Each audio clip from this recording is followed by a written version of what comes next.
Urea হলো প্রথম আবিষ্কৃত যৌগ, যেই যৌগটা প্রথমবার ভুল প্রমাণ করিয়ে দিল। তো ম্যাক্সিমাম এখনো পর্যন্ত যা যা রয়েছে, ডিএনএ আরএনএ তো তেমনভাবে তৈরি করা যায়নি, ডিএনএ আরএনএ মিউটেশন করা গেছে, কিন্তু এই যে 23টা অ্যামিনো অ্যাসিড, এগুলো না আমাদের অর্গানিক কম্পাউন্ড দিয়ে চাইলে তৈরি করা যায়। মনে করো তুমি এখন এরকম করছো, নিজের পরীক্ষার খাতায় না লিখে, বন্ধুর পরীক্ষার খাতায় লিখে দিচ্ছ, এইসব জিনিসপত্র করে ও কি করে, এই যে সালফার, ফসফরাস, এরা নিজেদের একটা বড় বড় লম্বা লম্বা চেন তৈরি করে। এবার আমি পরের বার আমি বললাম না, আমি C3H8 চাই না, আমি C3H8 চাই না, আমি C3H6 চাই। একটা টাইম ছিল যখন আমরা ইনঅর্গানিক কেমিস্ট্রি পড়েছিলাম। এবার ইনঅর্গানিক কেমিস্ট্রি মানে হচ্ছে অজৈব রসায়ন, ইনঅর্গানিক মানে হচ্ছে অজৈব রসায়ন। যখন আমরা অজৈব রসায়ন পড়েছিলাম, এই অজৈব রসায়নে যেসব প্রস্তুতিগুলো পড়েছিলাম, যেগুলো কিনা তোমরা সেকেন্ড সেমিস্টারে পড়েছিলে, তার মধ্যে কিছু কিছু পদ্ধতির নাম আমি জাস্ট মুখে বলছি: অসওয়াল পদ্ধতি, লাব্ল্যাঙ্ক পদ্ধতি, স্পর্শ পদ্ধতি, ইউরিয়া প্রস্তুতি। এই যে যে পদ্ধতিগুলোর নাম পড়েছিলে, এগুলো সবকটা ইনঅর্গানিক কম্পাউন্ড তৈরি করা হচ্ছিল। এখানে যে যৌগগুলো তৈরি করা হচ্ছিল, এগুলো হচ্ছে ইনঅর্গানিক কম্পাউন্ড। তো এবার এই ইনঅর্গানিক কম্পাউন্ডগুলো তৈরি করতে করতে, ম্যাক্সিমাম ইনঅর্গানিক কম্পাউন্ড তৈরি করতে করতে সবার মধ্যে একটা এরকম ধারণা চলে এসেছিল যে ল্যাবের মধ্যে অন্তত ইনঅর্গানিক কম্পাউন্ডগুলোই কেবলমাত্র তৈরি করা যায়, কোনো অর্গানিক কম্পাউন্ড তৈরি করা যায় না। তাহলে ওদের মধ্যে ধারণা চলে এসেছিল যে ল্যাবের মধ্যে আমাদের কেবলমাত্র ইনঅর্গানিক কম্পাউন্ড বা অজৈব যৌগগুলোকেই তৈরি করা যায়, কেবলমাত্র অজৈব যৌগগুলোকে তৈরি করা যায়, কোনো রকম জৈব যৌগ তৈরি করা যায় না।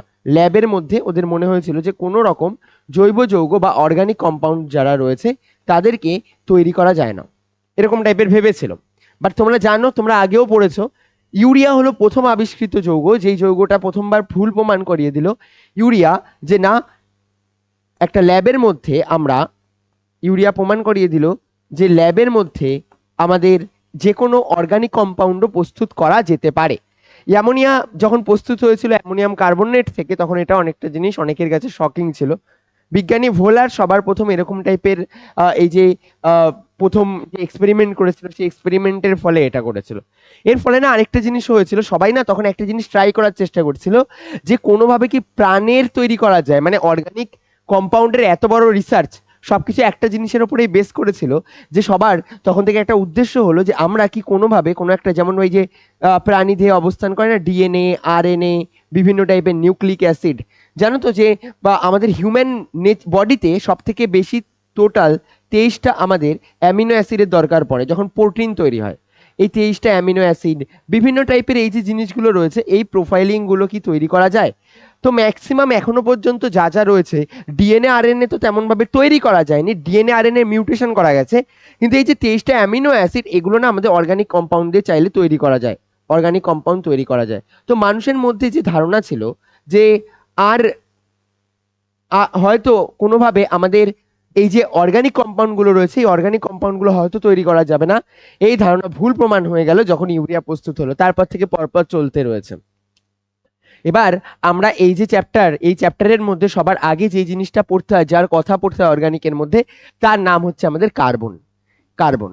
এবার কার্বন কেন আমাদের সব থেকে বেশি পরিমাণে বেশি পড়তে হয়, কেন কার্বনের মধ্যে একটা ধর্ম লক্ষ্য করা যায়।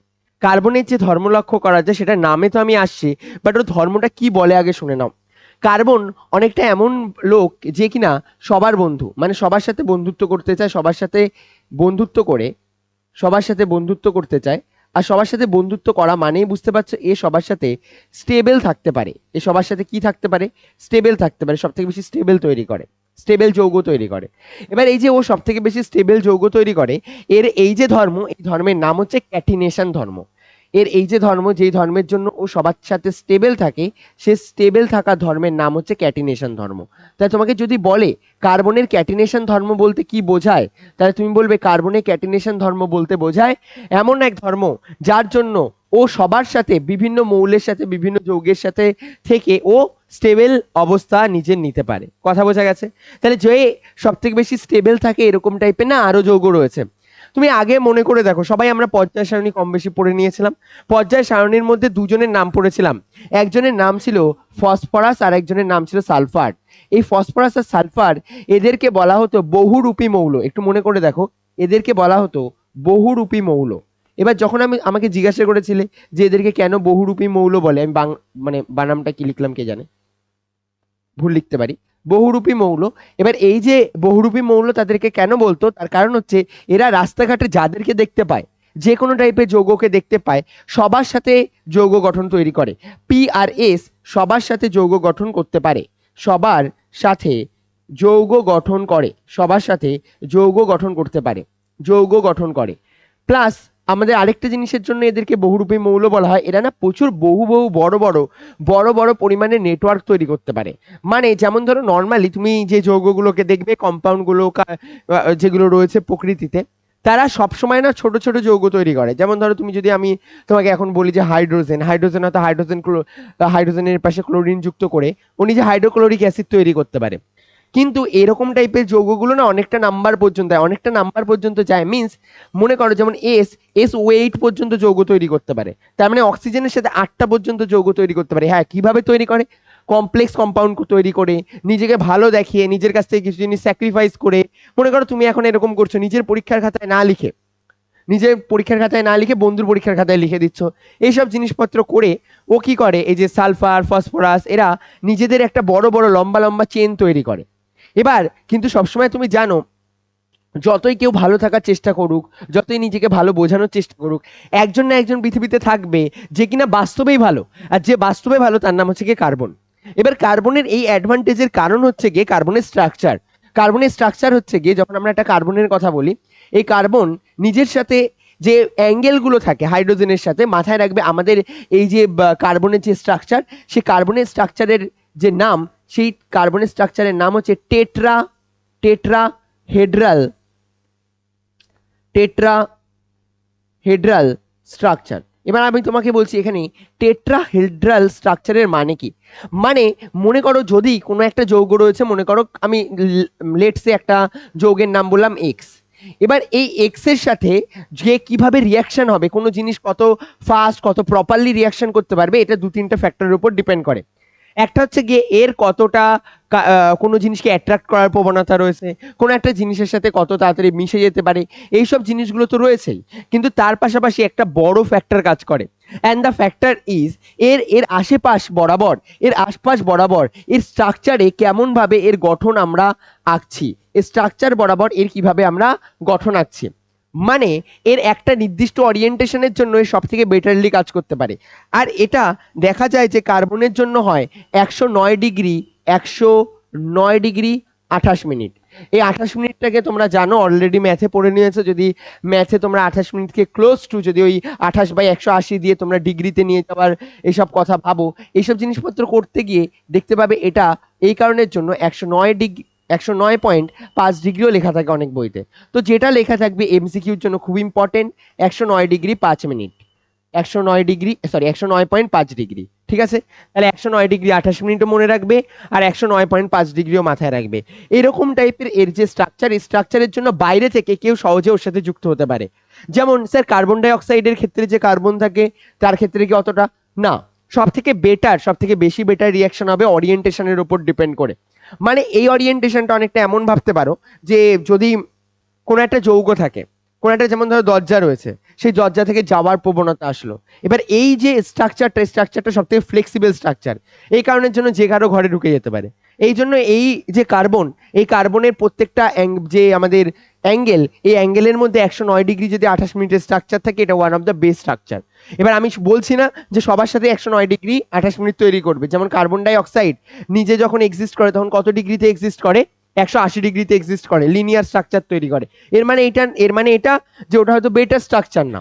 এবার এ তো গেল হচ্ছে কি উপরকার কথা, যার কারণের জন্য ও কি করছে, নিজের স্ট্রাকচারের জন্য ও সব থেকে বেটার পরিমাণে এক্সিস্ট করতে পারছে।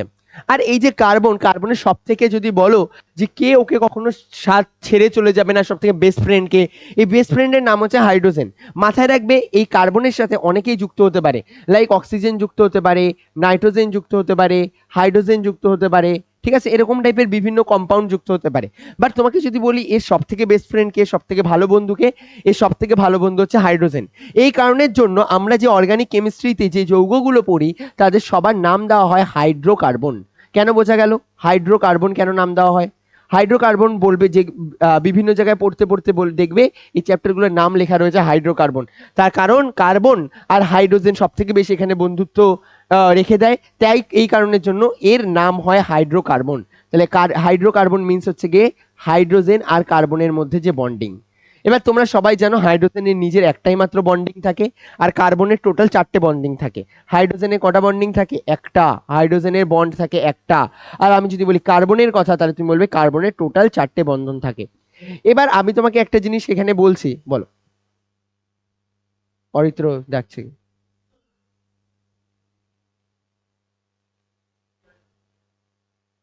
অরিত্র কোথায়? অরিত্র আসলো তো? ওই তো পিছনে।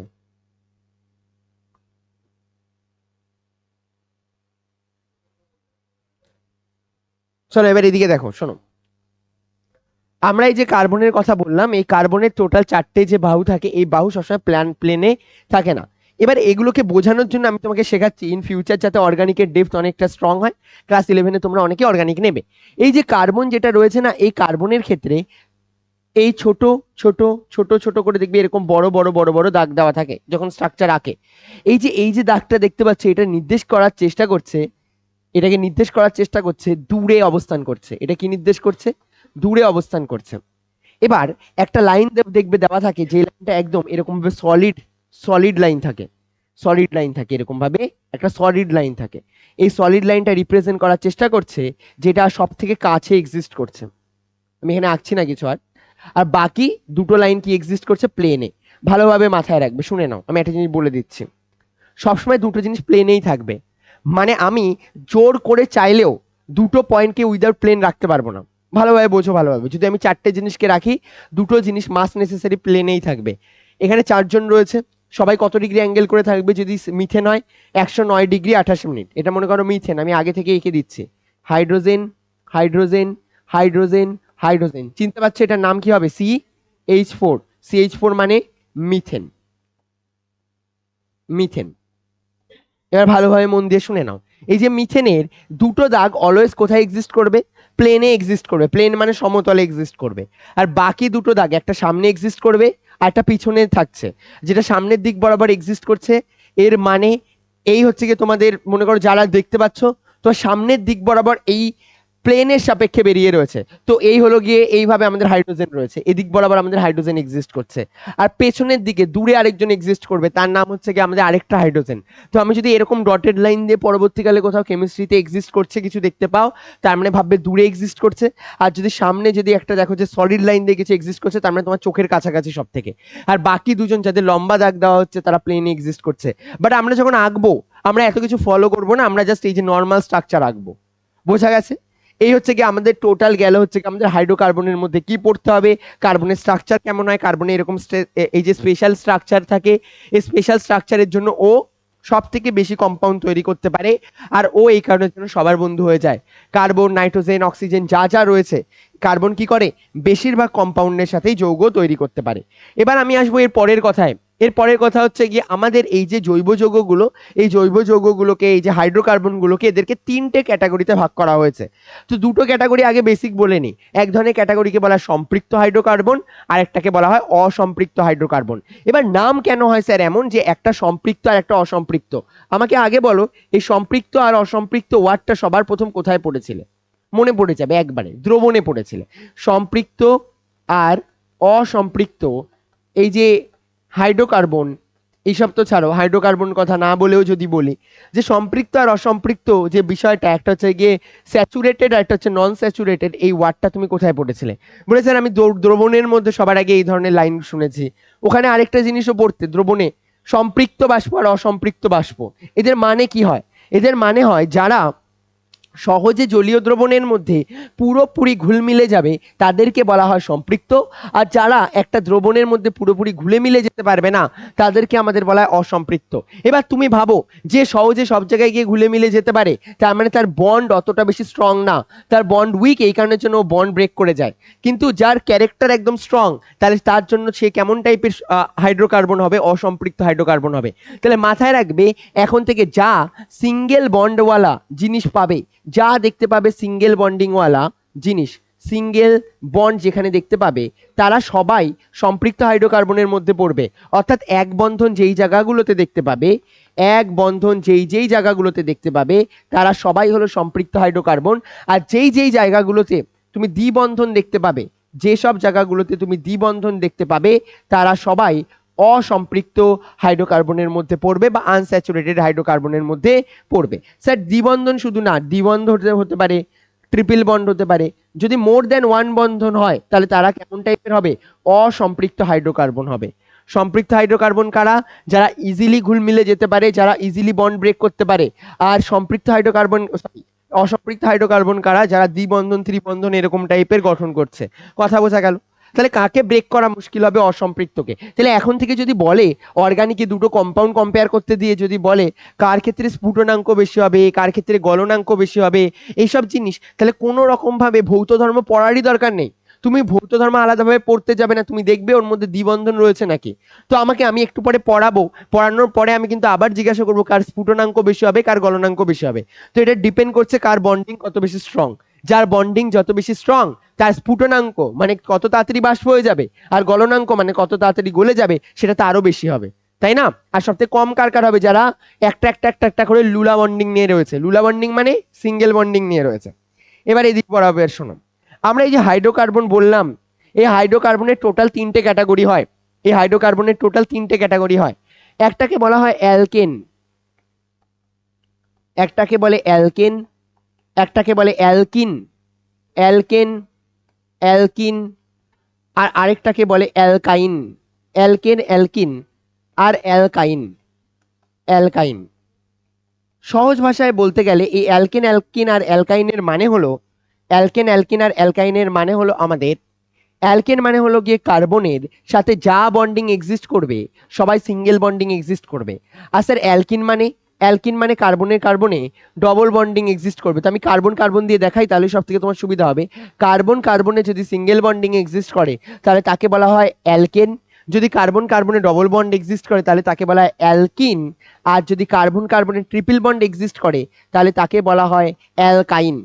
স্যার তার মানে 3টেই কার্বনের মধ্যে বন্ডিং এক্সিস্ট করতে পারে? হ্যাঁ পারে। কিন্তু আমরা চিনবো কিভাবে? মানে আমি যদি এখানে এই যে কার্বনের কথা বললাম, আমি কার্বনে তোমাকে বললাম জাস্ট র্যান্ডম আমি এঁকে দিলাম এখানে C3H8 আঁকতে বললাম, কি বলবে? বলছে কার্বন কার্বন কার্বনগুলোকে আঁকবে। কটা কার্বন হয়ে গেল? 3টে কার্বন হয়ে গেল। এবার হাইড্রোজেন আঁকতে হবে। হাইড্রোজেনগুলোকে এবার আমি আঁকা স্টার্ট করছি। এই হলো হাইড্রোজেন, হাইড্রোজেন, হাইড্রোজেন। স্যার 4টে হাত থাকতে পারে, সবার যে কটা হাত থাকতে পারে সে কটা হাত এঁকে এঁকে নেবে। এই হয়ে গেল। এই জায়গা থেকেও 1টা 2টো 3টে, এই জায়গা থেকেও আমার 1টা 2টো। এবার আমি একবার কাউন্ট করে দেখবো যে আমি যতগুলো চেয়েছিলাম ততগুলো কি এসে গেছে? 1 2 3 4 5 6 7 8। তার মানে আমাদের এটা হচ্ছে গিয়ে স্ট্রাকচার। এবার আমি পরের বার আমি বললাম না আমি C3H8 চাই না, আমি C3H8 চাই না, আমি C3H6 চাই। আমি বললাম C3H6 চাই। এবার আমি যখন C3H6 চাই তাহলে আমি এই জায়গা থেকে কি করবো? আবার সেম কার্বন কার্বন কার্বন আমি আঁকবো। এবার এই জায়গা থেকে আমি হাইড্রোজেনগুলোকে আঁকার জন্য স্টার্ট করব। এই যে হাইড্রোজেনগুলোকে আমি আঁকার কথা ভাববো, এইভাবে আমি হাইড্রোজেন আঁকার কথা ভাববো। আমি যেই মাত্র হাইড্রোজেন আঁকার কথা ভাবলাম, আমি দেখলাম এদিকে যদি আমি 3টে হাইড্রোজেন বসাই আর আমি এদিক বরাবর যদি 3টে হাইড্রোজেন বসাই তাহলে তার হাইড্রোজেন রাখারই জায়গা থাকবে না। মানে আমি এদিক বরাবর, আমি মনে করো এদিক বরাবর হাইড্রোজেন এরকম ভাবে নিয়ে নিলাম 1 2 3, আর এদিক বরাবর আমি হাইড্রোজেন নিয়ে নিলাম 1 2 3, তাতে এদের কাছে আর জায়গাই নেই। তাহলে আমি যখন এই জায়গা থেকে এবার আমি ভাবলাম এদেরকে বানাবো কিভাবে, এর তো টোটাল 4টে হাত হতে হবে। এবার আমি এই জায়গা থেকে ভাবলাম একটা তাহলে ডবল বন্ড এক্সিস্ট করে দিই। বলে স্যার ডবল বন্ড তো এক্সিস্ট করতে পারে না, তার কারণ হচ্ছে কি এই জায়গাতে 5টা হাত হয়ে গেছে, কার্বনের যোজ্যতা 4, তার মানে এর মধ্যে 4টে জায়গা থাকবে। তো আমি এই জায়গা থেকে এটাকে মুছে দিলাম, এটাকে মুছে দিলাম। মুছে দেওয়ার পরে আমি এই জায়গা থেকে একটা দাগ টানলাম। টানার পরে তুমি বলবে স্যার এরকম ভাবে কি এক্সিস্ট করতে পারবে? আমি জিজ্ঞাসা করলাম, তুমি বলবে না স্যার এইভাবেও এই কম্পাউন্ডটা এক্সিস্ট করতে পারবে না। আমি বললাম কেন পারবে না? তুমি বলে স্যার খুব সহজ ব্যাপার, দেখুন 3টে বন্ডিং তৈরি হয়েছে। আমি বললাম আচ্ছা তাহলে আরো একটা মুছে দিই। মুছে দিলে আমরা এই জায়গা থেকে হাইড্রোজেনের আর একটা হাত, একটাই কমপ্লিট হয়ে গেল। আর কার্বন কার্বনের কটা হাত দরকার? 4টে হাত দরকার, 4টেই কমপ্লিট হয়ে গেছে। আর আমরা দেখতে পাচ্ছি আবার এই জায়গা থেকে জিজ্ঞাসা করেছে আমাদের H6। তাহলে আমি এই জায়গা থেকে যখন খোঁজার চেষ্টা করছি, স্যার এখানে তো একটা হাত, এর তো 1 2 3 4, এরও স্যার 4 কমপ্লিট হয়ে গেছে, এই জায়গা থেকে এরও 4 কমপ্লিট হয়ে গেছে। তাহলে আমাদের এই জিনিসটা দেখতে হবে সবসময় যে একটা ক্যাটাগরি অফ যৌগ তৈরি হবে এর কোনো মানে নেই। মানে আমরা যখন কোনো একটা যৌগকে কম্পারেটিভলি তৈরি করতে যাব তার মানে নেই, বাট কিছু কিছু যৌগকে তৈরি করা যায়, কিছু কিছু যৌগকে তৈরি করা যায় না। আমি এর মানে এটা একেবারেই বলছি না যে সবসময় কোনো রকম যৌগ তৈরি করা যাবে না। একবার আমি এইরকম টাইপের যৌগগুলো কিভাবে তৈরি করে সবকিছু বলে দেবো। এই কারণের জন্য আমাদের এই যে তিনটে ক্যাটাগরি, এই তিনটে ক্যাটাগরি খুব ইম্পর্টেন্ট। ফার্স্ট টাইপের ক্যাটাগরিকে বলা হয় অ্যালকিন। অ্যালকেনের মানে কি? অ্যালকেনের এরকম ভাবে মাথায় রাখবে, অ্যালকেনের সংকেত হলো CnH2n+2। এর মানে কি? এর মানে হচ্ছে আমরা যদি n এর মান 1 ধরি, যদি আমরা n এর মান 1 নিই, তাহলে আমরা কত পাবো এই জায়গা থেকে? n এর মান যদি আমি 1 নিই, তাহলে আমাদের এই জায়গা থেকে নাম হয়ে যাবে, C এর মান তো 1, আর এই জায়গা থেকে H এর পরে চলে আসবে 4। তোমরা জানো এর নাম হয়ে যায় মিথেন। আমি জানি যে তোমরা কতগুলো জানো কতগুলো জানো না, বাট যেগুলো জানো আমি শুধু সেগুলো নিয়ে আজকে আলোচনা করব। তারপরে আমি যখন ইউপ্যাক করাবো তারপরে আমি সেগুলো বলবো। তো আমরা CH4 যদি আমাদেরকে বলে, তাহলে তুমি বলে দেবে এর নাম হয়ে যায় মিথেন। আচ্ছা, এভাবে যদি আমাদের n এর মান 2 বলে, তাহলে আমরা কত বলবো? বলে C2 হবে, আর এই জায়গা থেকে হবে H6। আমি পরে পড়িয়ে দেবো, এটার নাম বলা হয় ইথেন, দরকার নেই। এরপরে আমাদের আসবে অ্যালকিনের গল্প। আমি যখন অ্যালকিনের কথা বলবো, অ্যালকিনের সংকেত কত আসবে? বলে স্যার অ্যালকিনের সংকেত লিখবেন। অ্যালকিনের সংকেত আসবে CnH2n, Cn into H2n।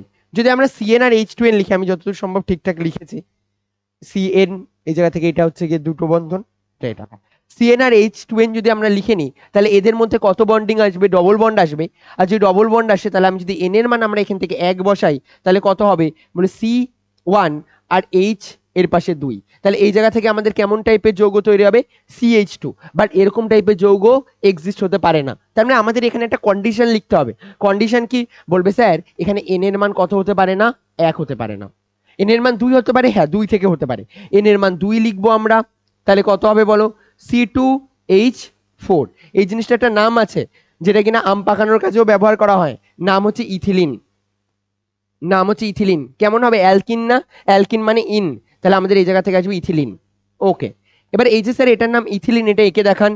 C আর সি এর মধ্যে কটা বন্ডিং তৈরি হবে? দুটো বন্ডিং তৈরি হবে।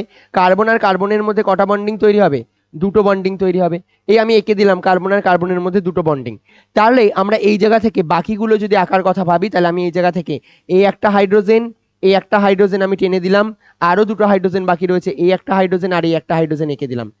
ওকে, বোঝা গেল? তাহলে আমাকে যদি বলে অ্যালকেন, অ্যালকেনের জন্য আমাদের সাফিক্সের নাম হয় এন।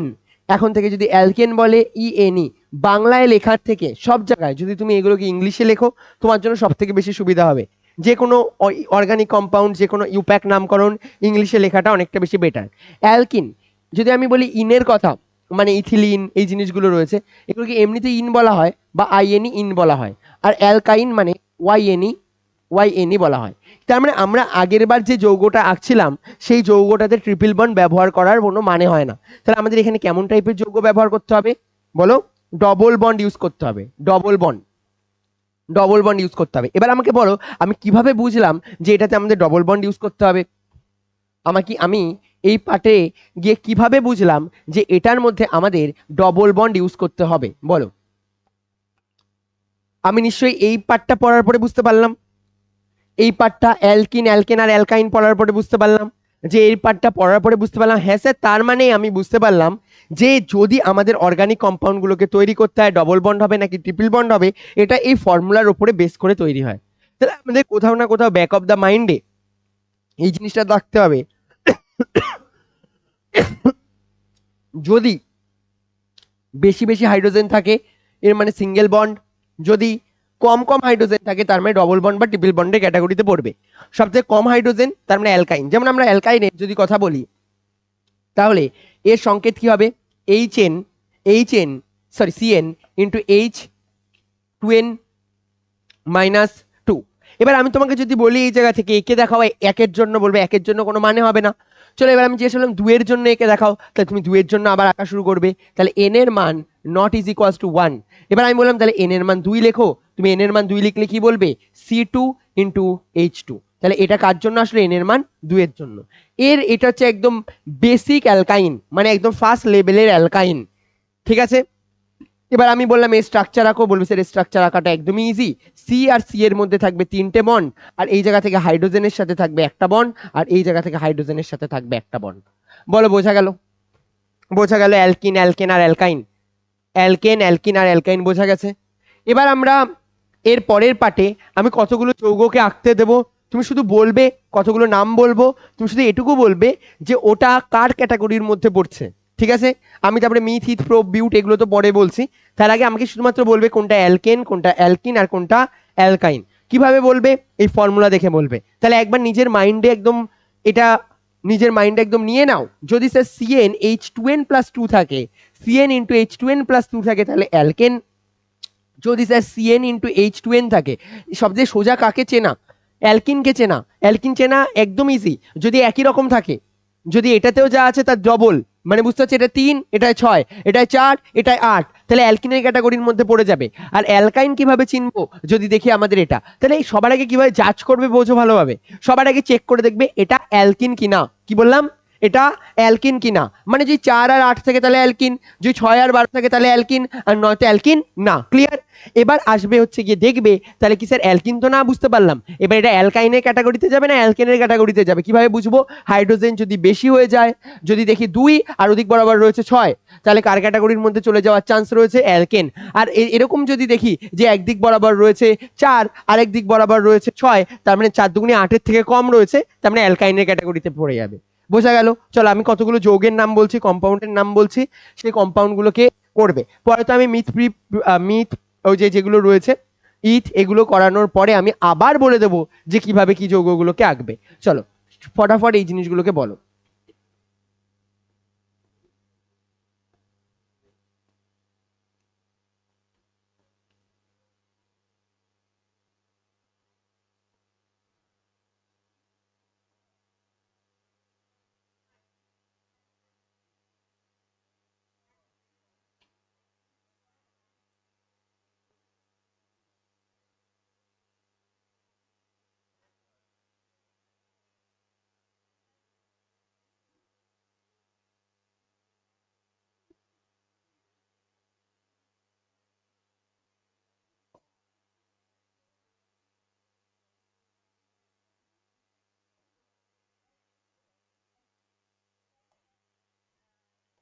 জাস্ট একদম বেসিক ক্যালকুলেশন করবে। চলো ফার্স্টেরটা কোন ক্যাটাগরির মধ্যে পড়বে?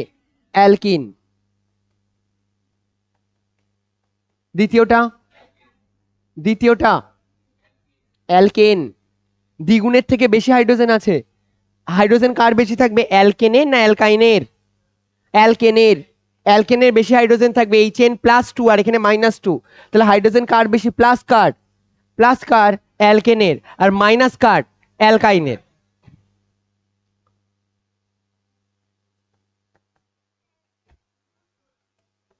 দ্বিগুণ হলে অ্যালকিন হয়, যদি এখানে 4 আছে 4-এর দ্বিগুণে যদি 8 হয় তাহলে এটা অ্যালকিন হতো। চলো পরেরটা বলো।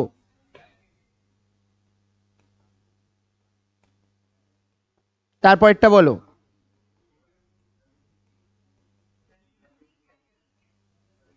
বেশি থাকলে আর কম থাকলে এই বুঝে বলবে। দ্বিগুণ রয়েছে এক্স্যাক্টলি, আগে চেক করবে দ্বিগুণ কিনা। এটা 22 দুগুণে 44, 44-এর থেকে বেশি। আমি কিন্তু সবকটা কমপ্লিট কম্পাউন্ড রাখিনি, ওকে? বলো এটা কেমন হবে?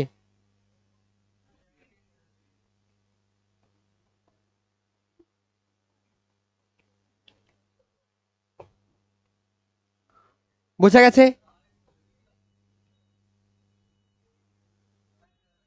হ্যাঁ।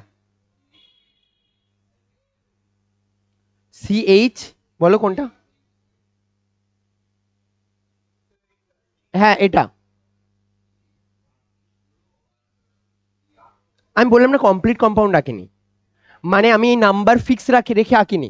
আমি জাস্ট বলতে চাইছি এর সাথে আরো ধরো যৌগ যুক্ত হতে পারে, কার্যকরী গ্রুপ পড়াইনি, যখন আমি ফাংশনাল গ্রুপ পড়াবো ওর সাথে আরো ফাংশনাল গ্রুপ অ্যাড হতে পারে, মিথাইল প্রোপাইল ইথাইল এগুলো যুক্ত হতে পারে। আমি বলতেছি বেসিক নেচার কেমন ওর, কেন একই সব, আমি বলতেছি একই সব সিঙ্গেল বন্ডিং দেবে বেশিরভাগ, হ্যাঁ তার সাথে যা গ্রুপ হবে। কিন্তু যদি এটা, আমি এটা বলতে চাইছি যে H N আর H2N এর থেকে তো বেশি সিঙ্গেল বন্ড রয়েছে, তার মানে অ্যালকেনের ক্যাটাগরিতে পড়বে। কেননা সবসময় এরকম কাউন্ট হবেও না, তাই তো সবাই একদম বেসিক স্ট্রাকচার তৈরি হবে। মানে আমি যদি সবসময় বলি এটা পুরোপুরি মানে একদম প্রপারলি মেনটেন করে বলার কথা ভাবি, যে একদম প্রপারলি আমি মেনটেন করে করে বলবো C8 আর তারপর একটা কত, তাহলে সবাই একদম বেসিক গ্রুপের মধ্যে পড়বে। আমি এখানে এটা শেখাচ্ছি না যে ইউপ্যাক নামকরণ কি হবে, এটাও শেখাচ্ছি না যে কিভাবে আমি সিঙ্গেল বন্ডিং ডবল বন্ডিং আঁকাবো, কিচ্ছু না। আমি জাস্ট বলতে চাইছি এটা দেখে এটা চেনাটা কিভাবে চিনবে, যদি একটা জায়গায় কোথাও অনেকগুলো কমপ্লেক্স জিনিসপত্র দিয়ে দেয় তাহলে কিভাবে চিনবে, ঠিক আছে, জাস্ট চেনার জন্য বললাম। চলো এবার শোনো, এবার আমরা একজন যদি এখন থেকে মিথেনের এক নাম বলে আর আরেকজনকে সেই নামটাই যদি ইথাইলকে গিয়ে দেয়, ইথাইলের কোনো গ্রুপ আছে পরবর্তীকালে পড়বে, তাহলে খুব সমস্যার ব্যাপার। এই কারণের জন্য আমরা সবাই মিলে একটা টাইমে ডিসিশন নিয়েছিলাম, সবাই মিলে এক জায়গায় বসবো, বসে আবার নতুন করে কেমিস্ট্রিকে প্রপারলি বোঝার চেষ্টা করব। তো যারা বসেছিল সেই সংস্থার নাম হচ্ছে ইউপ্যাক।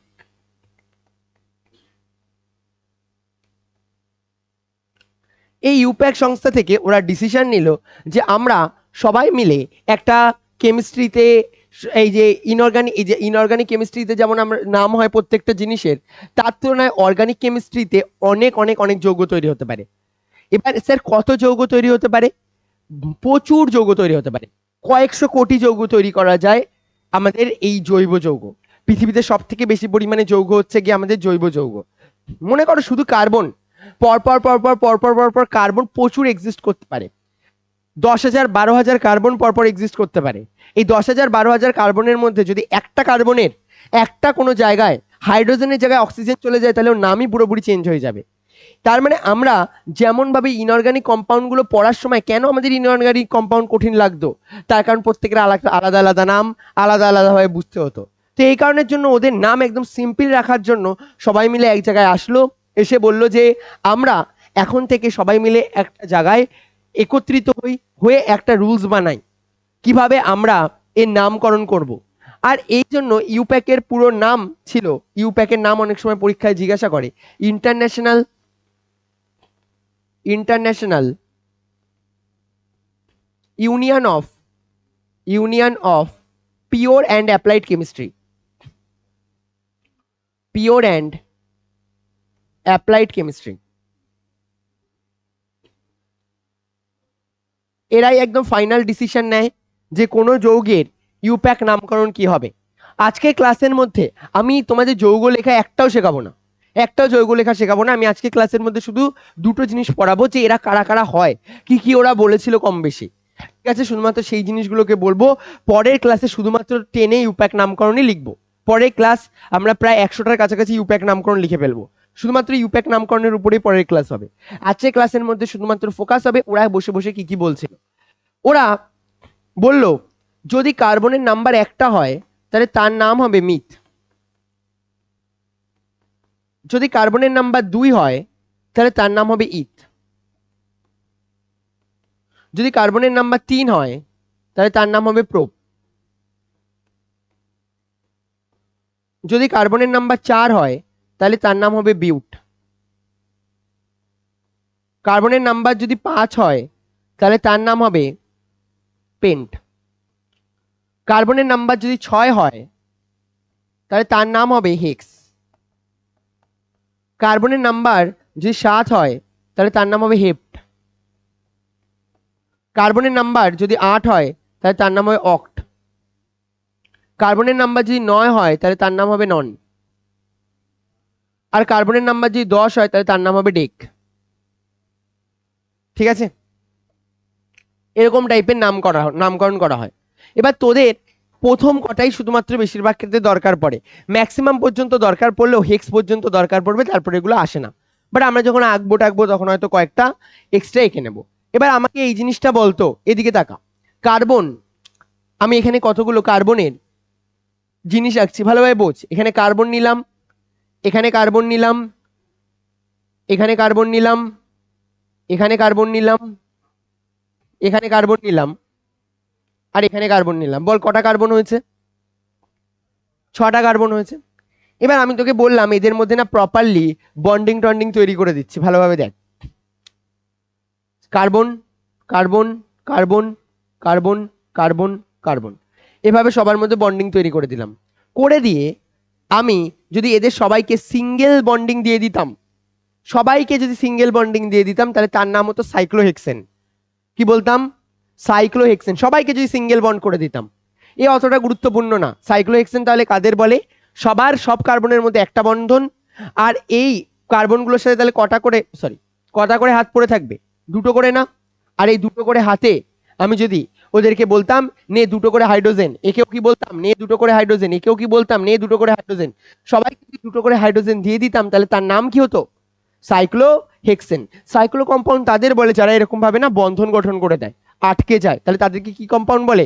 সাইক্লো। তাহলে এখন থেকে যদি কোথাও সাইক্লো লেখা থাকে তার মানে ভাববি যে আটকানো। যদি তোকে কোথাও বলে সাইক্লোহেপটেন, এর মানে কি?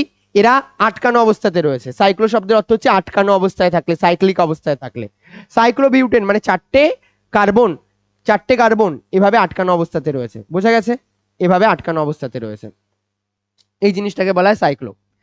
এবার শোন, এটা অতটা ইম্পর্টেন্ট না, বাট যে ইম্পর্টেন্ট তার নাম শুনে রাখ।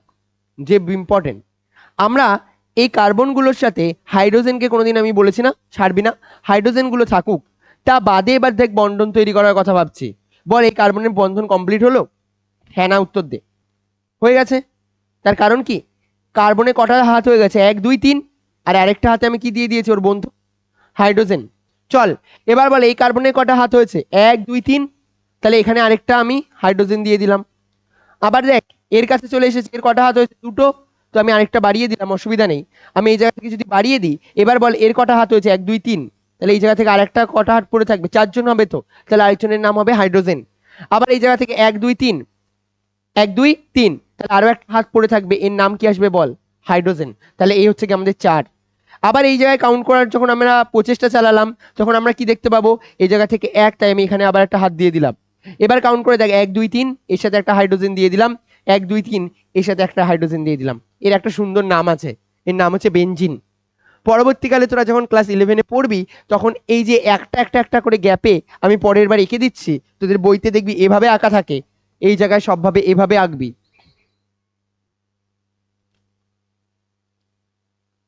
এগুলো 11-এর কেমিস্ট্রির জিনিসপত্র বলছি, কঠিন লাগছে তোদের? এটাকে বলা হয় বেনজিন। বোঝা গেল? আমরা যদি এই এই পয়েন্টগুলোতে কি এক্সিস্ট করে এক একটা বল? কার্বন এক্সিস্ট করে। এই জায়গাগুলোতে কি এক্সিস্ট করছে? Carbon carbon carbon carbon carbon carbon.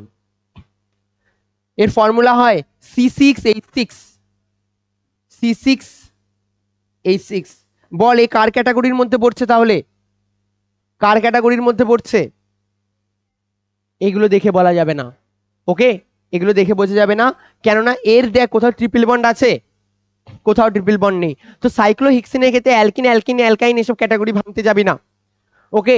এবার শোন, এই যে কার্বন যেটা বললাম আমি তোদেরকে একটু অতিরিক্ত পড়িয়ে দিচ্ছি যাতে কিনা ক্লাস 11-এর অর্গানিকেরও বেশ ভালো হয়।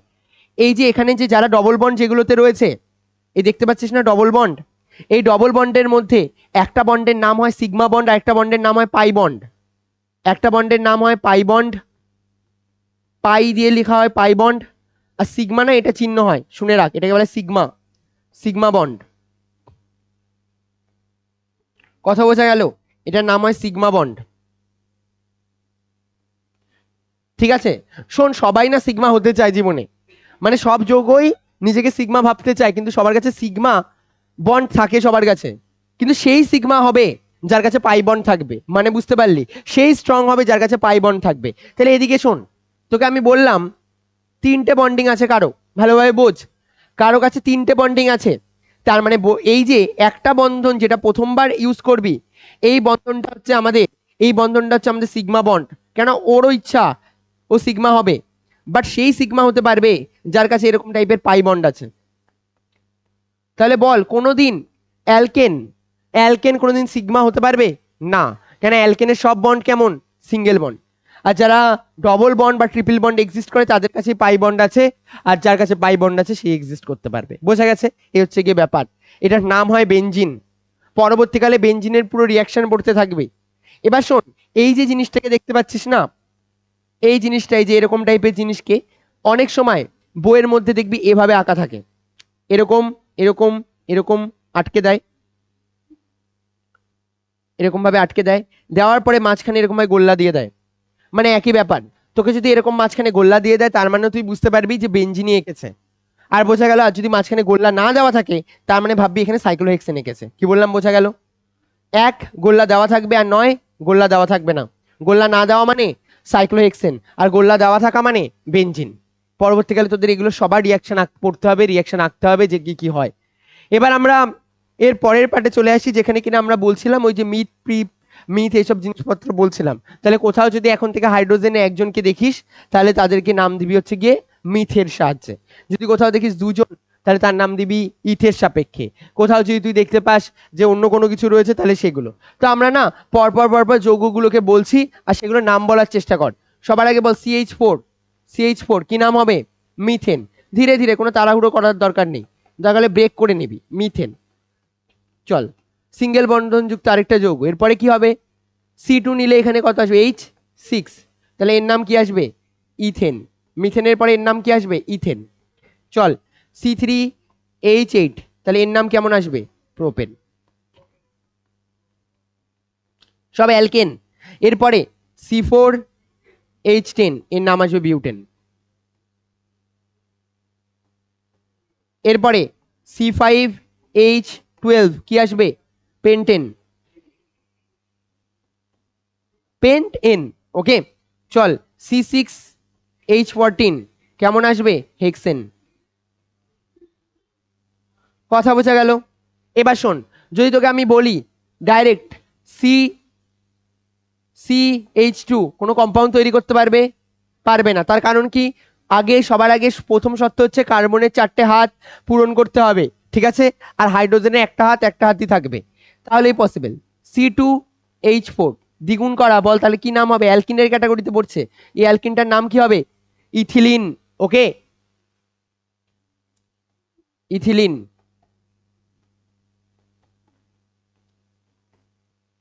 চল, এরপরে শোন, তোকে যদি বলা থাকে C3, তাহলে এদিকে কি দেওয়া থাকবে? H6, এর নাম কি হবে? বল, প্রোপিন। প্রোপের পাশে কি আসবে? ইন আসছে না এগুলোতে, তাহলে এগুলো কি হবে? প্রোপিন। বল, C4H8 কি নাম হবে? বিউটিন। আরে তুই আবার এরকম বলিস না স্যার শুনতে ভাল লাগছে না। আরে শুনতে ভাল লাগতে দরকার নেই, কি নাম হচ্ছে সেটা বল। C5H10 কি হবে? পেন্টিন। বোঝা গেল? ইংলিশে লিখলে অনেক সুবিধা রয়েছে। তুই লিখবি পেন্ট, তার পাশে বসিয়ে দিবি যার ওর যে সাফিক্স ইন। চল, এরপরে শোন, নেক্সট আইনগুলো অল্প কটা লিখি। C2H2 তৈরি করতে পারবে তো? পারবে। তার কারণ কি? তার কারণ বল। CnH2n-2, এন এর মান একের জন্য হতে পারে না, দুইয়ের জন্য এক্সিস্ট করতে পারে। দুইয়ের জন্য কত হবে? 2 দুগুণী 4, -2 মানে হচ্ছে গিয়ে 2। তাহলে আমাদের কত আসবে? এটা C2H2। বল এর নাম কি হবে? কি অ্যালকাইন হবে? বল, ইথাইন। ইথাইন। আবার বলছি, নাম কেমন শুনতে লাগছে সেই দিকে ফোকাস করিস না। হ্যাঁ, নামই আসছে, ওগুলো তো কমন নেম। চল, এরপরে বল, C3H,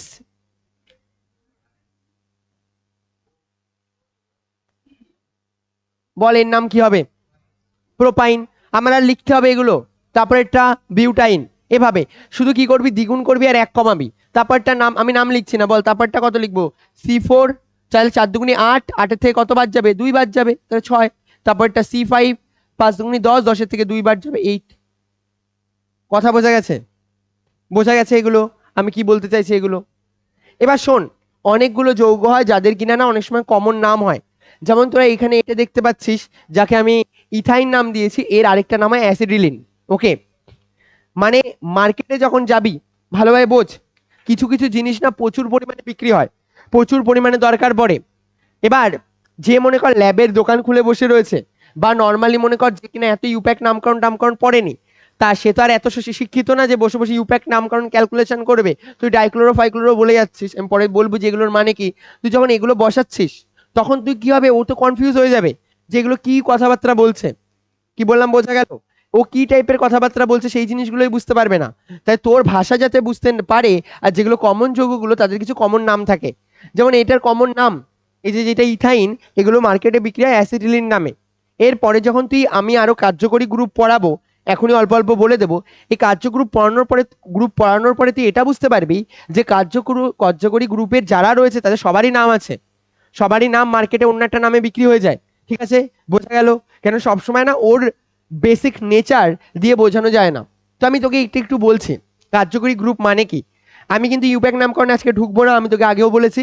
এর পরের দিন শুধুমাত্র ইউপ্যাক নামকরণই করাবো, কিভাবে লংগেস্ট চেন নিতে হয়, কিভাবে কোন কাকে প্রায়োরিটি সেট করতে হয়, কিভাবে তার নাম হবে, এইসব জিনিসপত্র পরের দিনের ক্লাসে পুরো দেখবে। এক ক্লাসে অর্গানিকের সব ইউপ্যাক নামকরণ শেষ। তো তুই একটা কাজ কর, এখন পয়েন্ট কর কার্যকরী গ্রুপ বা ফাংশনাল গ্রুপ।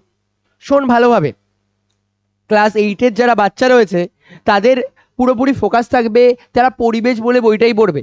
তোরা যারা 10-এ রয়েছিস, তোকে আমি কিভাবে দেখে চিনবো যে তুই ক্লাস 10-এর বাচ্চা? আমি যদি দেখতে পাই যে তুই মাধ্যমিক নিয়ে খুব উৎসাহী রয়েছিস, আমি যদি তোকে দেখতে পাই যে তুই বিভিন্ন টাইপের মাধ্যমিকের চ্যাপ্টার পড়ছিস, যখন ক্লাস 11-এ ওঠে বাচ্চাদের আমি কিভাবে বুঝতে পারি যে ওরা ক্লাস 11-এ উঠেছে, ওদের না এক্সট্রা 2টো করে দানা গজিয়ে যায়, বুঝতে পারিস? ওইভাবে আমরা চিনতে পারি যে ওদের ওই জায়গা থেকে ওদের 2টো ডানা এক্সট্রা বেড়ে গেছে, তার মানে ওরা 11-এ উঠে গেছে। তারপরে যখন ক্লাস 12-এর লাস্টের দিকে যখন দেখতে পাই, কিভাবে চিনতে পাই যে ও ক্লাস 12-এর বাচ্চা বা মাধ্যমিকের বাচ্চা? লাস্টে কিভাবে বুঝতে পারি? যে ওদের সবসময় না ডিপ্রেস দেখি। তো যে কোনো যদি ডিপ্রেসের মারিজ দেখিস, গিয়ে একবার জাদু কি ছাপ্পি দিয়ে বলবি যে নিশ্চয়ই তুই মাধ্যমিক কিংবা উচ্চ মাধ্যমিকের ক্যান্ডিডেট। ঠিক আছে, ঠিক তেমন ভাবে এদিকে শোন, ঠিক তেমন ভাবে আমাদের এই যে যৌগগুলো আমরা আঁকবো, এগুলো কিভাবে কেমন গ্রুপের মধ্যে পড়বে এটা ডিপেন্ড করে ওর কার্যকরী গ্রুপ কি। লেখ, কার্যকরী গ্রুপ হলো ফাংশনাল গ্রুপ। ফাংশনাল গ্রুপ, কার্যকরী গ্রুপ হলো কার্যকরী গ্রুপ হলো কোনো মৌলের কার্যকরী গ্রুপ হলো কোনো মৌলের এমন এক ধর্ম। কার্যকরী গ্রুপ হলো কোনো মৌলের এমন এক ধর্ম যার থেকে বোঝা যায়, কোনো এক মৌলের এমন এক ধর্ম যার থেকে বোঝা যায় বাস্তবে বাস্তবে ওই মৌলের ভৌত বা রাসায়নিক ধর্ম কি হবে। বাস্তবে ওই মৌলের ভৌত বা রাসায়নিক ধর্ম ভৌত বা রাসায়নিক ধর্ম ভৌত বা রাসায়নিক ধর্ম কি হবে। ক্লিয়ার? আচ্ছা, এবার শোন, আমি কিছু জিনিসের নাম বলছি। এই যে OH, এ না অ্যালকোহল গ্রুপের মধ্যে পড়ে।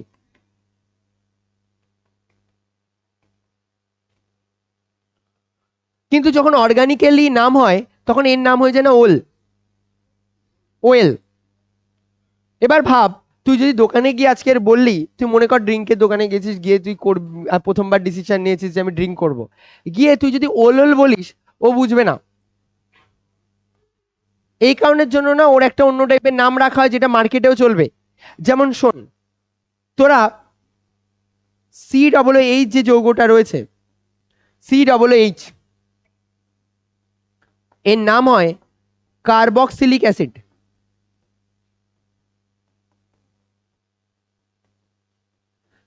কিন্তু এটা যখন অর্গানিকে নাম হয় তখন তার নাম হয়ে যায় ওইক অ্যাসিড, OIC বা ওইক অ্যাসিড। আমি যদি এগুলো ইউপ্যাক নামকরণে আগে আরেকবার বলে নেব, ওইক অ্যাসিড। এবার তুই যদি দোকানে গিয়ে বলিস মিথানোইক, ইথানোইক, প্রোপানোইক, বিউটানোইক এরকম টাইপের অ্যাসিড দিতে, তাহলে ওর না বোঝা মুশকিল হবে। তো একটা মার্কেটে কমন নামে বিক্রি হয় কার্বক্সিলিক অ্যাসিড। ওকে, চল এরপরে শোন। আর অর্গানিকের মধ্যে মাথায় রাখবি সব থেকে বেশি পাওয়ারফুল অ্যাসিড, সবথেকে পাওয়ারফুল কম্পাউন্ড, মানে এ হচ্ছে সবার বাবা। এই ডিপেন্ড করে যে ওর মেন ক্যারেক্টার কি হবে। মানে মনে কর কোথাও একটা জায়গায় গিয়ে তোকে কার্বক্সিলিক অ্যাসিড আর অ্যালকোহল একসাথে মিশে গেছে, তোকে আগে প্রায়োরিটি দিতে হবে কার্বক্সিলিক অ্যাসিডকে, কেন ওর নেচার বেশি শিফট হবে কার্বক্সিলিক অ্যাসিডের দিকে। নেক্সট, CHO বা COH, যেমন ইচ্ছা নাম দে। এই যে এই জিনিসটার নাম হয় অ্যালডিহাইড। অ্যালডিহাইড অ্যালডিহাইড মিথালডিহাইড এরকম বুঝতে পারছিস, এরকম অ্যালডিহাইডের নাম দিবি। ঠিক আছে, এবার মিথালডিহাইড বলে কোনো অ্যালডিহাইড হয় না, ওই জিনিসটা একটা অন্য নাম হয়, আমি তোদেরকে পরের দিন সব পড়িয়ে দেবো। যেমন আমি তোকে এগুলোর প্রত্যেকটা কমন নেমিং এর সাথেও শিখিয়ে দেবো যে কি হয়। যেমন ধর মার্কেটে যদি তুই এখন এই যে COOH কে কিনতে যাস, যেটা কিনা মার্কেটে অনেক সময় তো ওরকম ভাবে পাওয়া যায় না, বাট পিঁপড়ের বিষের মধ্যে থাকে। এবার যে ধর বায়োলজি নিয়ে পড়ছে, সেও অতটা ভালোভাবে কেমিস্ট্রি জানবে না, তার জন্য তার নাম হয়ে যায় তখন ফর্মিক অ্যাসিড। ওকে, শুধুমাত্র এইচ বসে যায় আগে। তো সবসময় সবকিছুর দরকার নেই, যতটা দরকার সেগুলোই দরকার। তো CHO মানে হচ্ছে অ্যালডিহাইড। অ্যালডিহাইড মানে অ্যাল, কি বললাম? অ্যালডিহাইড মানে ল্যাল না কিন্তু অ্যাল। ওকে, অ্যালডিহাইড মানে হচ্ছে অ্যাল বসে যায়, তাই তুই দোকানে গিয়ে অ্যাল অ্যাল করলে বুঝতে পারবে না, তখন তোর নাম বলতে হবে অ্যালডিহাইড। চল এরপরে শোন, এই যে ও ও ও এর পাশে মনে কর দুটো হাত আছে, এই জিনিসের নাম ইথার, আর মার্কেটে ইথারই হয়, ঠিক আছে, নর্মালও ইথার, এই জিনিসটার নাম হচ্ছে ইথার। ওকে, NH2 যদি কোথাও থাকে, এই কার্যকরী গ্রুপের মধ্যে সব থেকে lowest lowest lowest lowest of lowest গ্রুপগুলোর মধ্যে পড়ে, এর নাম হয় অ্যামিন। এর নাম হয়ে যায় অ্যামিন। কিভাবে রিপ্রেজেন্ট করতে হয় তোকে আমি পরে শিখিয়ে দেবো, আজকে ক্লাসে আমি রিপ্রেজেন্টেশনে আর যাবো না। এরপরে শোন, যদি কোথাও হ্যালোজেন গ্রুপগুলো দেখিস, হ্যালোজেন গ্রুপ কারা 17 নম্বরে? ক্লোরো, ফ্লুরো, ব্রোমো, আয়োডো, এরা, এগুলো হচ্ছে এক্স দিয়ে রিপ্রেজেন্ট করা হয়, এগুলো হচ্ছে হ্যালো গ্রুপ, হ্যালো মৌল। তো আমি মাথায় রাখবি, আমি এখানে একটা সিকোয়েন্স তৈরিও করে দিয়েছি, যত মাথায় রাখবি এদিক থেকে এদিক বরাবর যাচ্ছি, তত আস্তে আস্তে উইক অ্যাসিডগুলোর দিকে যাচ্ছে, ঠিক আছে? পরের দিনের ক্লাসে আমরা এই জিনিসগুলো পড়বো, ঠিক আছে, যে কোনটার কি নাম হয়, কোনটাকে কেন এরকম নাম দিল, তাদের বাস্তবে কমন নেম কি হয়, প্রত্যেকটা জিনিস দেখবো, ঠিক আছে? আর আমরা ইউপ্যাক নামকরণ কিভাবে করে সেই পার্টগুলোকেও আমরা প্রপারলি শেখার চেষ্টা করব। তো তোদের উদ্দেশ্যে একটা কথা বলার, যে আমি আজকে যে পার্টগুলো পড়ালাম এগুলোর মধ্যে থেকে যেন কোনো এরর না থাকে, এগুলোর মধ্যে থেকে যেন কোনো ভুল না থাকে। আমি আজকের পরে এক্সামের যে শিডিউল, আমি এক্সামের শিডিউলে অ্যাড করে দিচ্ছি, ওই এক্সামের শিডিউলটাকে আমি একটু চেঞ্জ করেছি, কারণ আগের দিন একটা মিস্টেক হয়ে গেছিল। আমি এমনভাবে একটু শিডিউলটাকে বানানোর চেষ্টা করছি যাতে আমি যেগুলো পড়িয়েও দিচ্ছি সেগুলো আগে যাতে সিলেবাসে করানো যেতে পারে, আগে যাতে পরীক্ষা হয়। তো 26 তারিখ পর্যন্ত তো কোনো পরীক্ষা থাকছে না, কেন 26 তারিখ পুরো ফার্স্ট সামেটিভ আর সেকেন্ড সামেটিভের উপর পরীক্ষা দিবি। আর আমি আগেও থেকে, সরি 23 তারিখ না, 23 তারিখ, 23 আগস্ট। একটু মাইন্ডে নিয়ে নে কিভাবে এই পরীক্ষাটা দিবি। যা পরীক্ষা হবে, রেজাল্ট তো মোটামুটি 28 তারিখের দিকে পাবি, 28 আগস্ট রেজাল্ট পাবি। এবার এই দিন যেদিন রেজাল্ট হবে সেদিন নাম্বার লিখে রাখবি কত পাচ্ছিস, যত পাচ্ছিস। কেউ যদি মনে কর 25 পেলি, হতে পারে, আরে পরীক্ষায় তো হবে 50-এ, ঠিক আছে, 50-এ মনে কর 25 পেয়ে গেলি।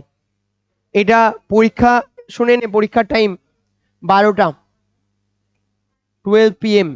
কেউ পরীক্ষা অফ দিবি না, কেউ না, নট এ সিঙ্গেল ওয়ান।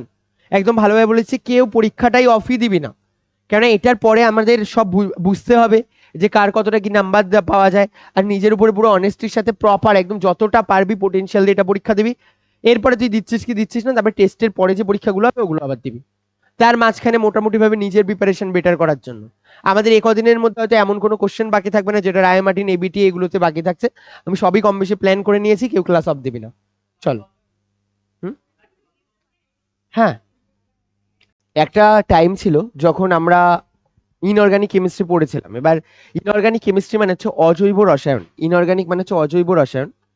যখন আমরা অজৈব রসায়ন পড়েছিলাম, এই অজৈব রসায়নে যেসব প্রস্তুতিগুলো পড়েছিলাম, যেগুলো কিনা তোমরা সেকেন্ড সেমেস্টারে পড়েছিলে, তার মধ্যে কিছু কিছু পদ্ধতির নাম আমি জাস্ট মুখে বলছি: ওয়াসওয়াল পদ্ধতি, লাবল্যাং পদ্ধতি, স্পর্শ পদ্ধতি, ইউরিয়া প্রস্তুতি। এই যে যে পদ্ধতিগুলোর নাম পড়েছিলে, এগুলো সবকটা ইনঅর্গানিক কম্পাউন্ড তৈরি করা হচ্ছিল।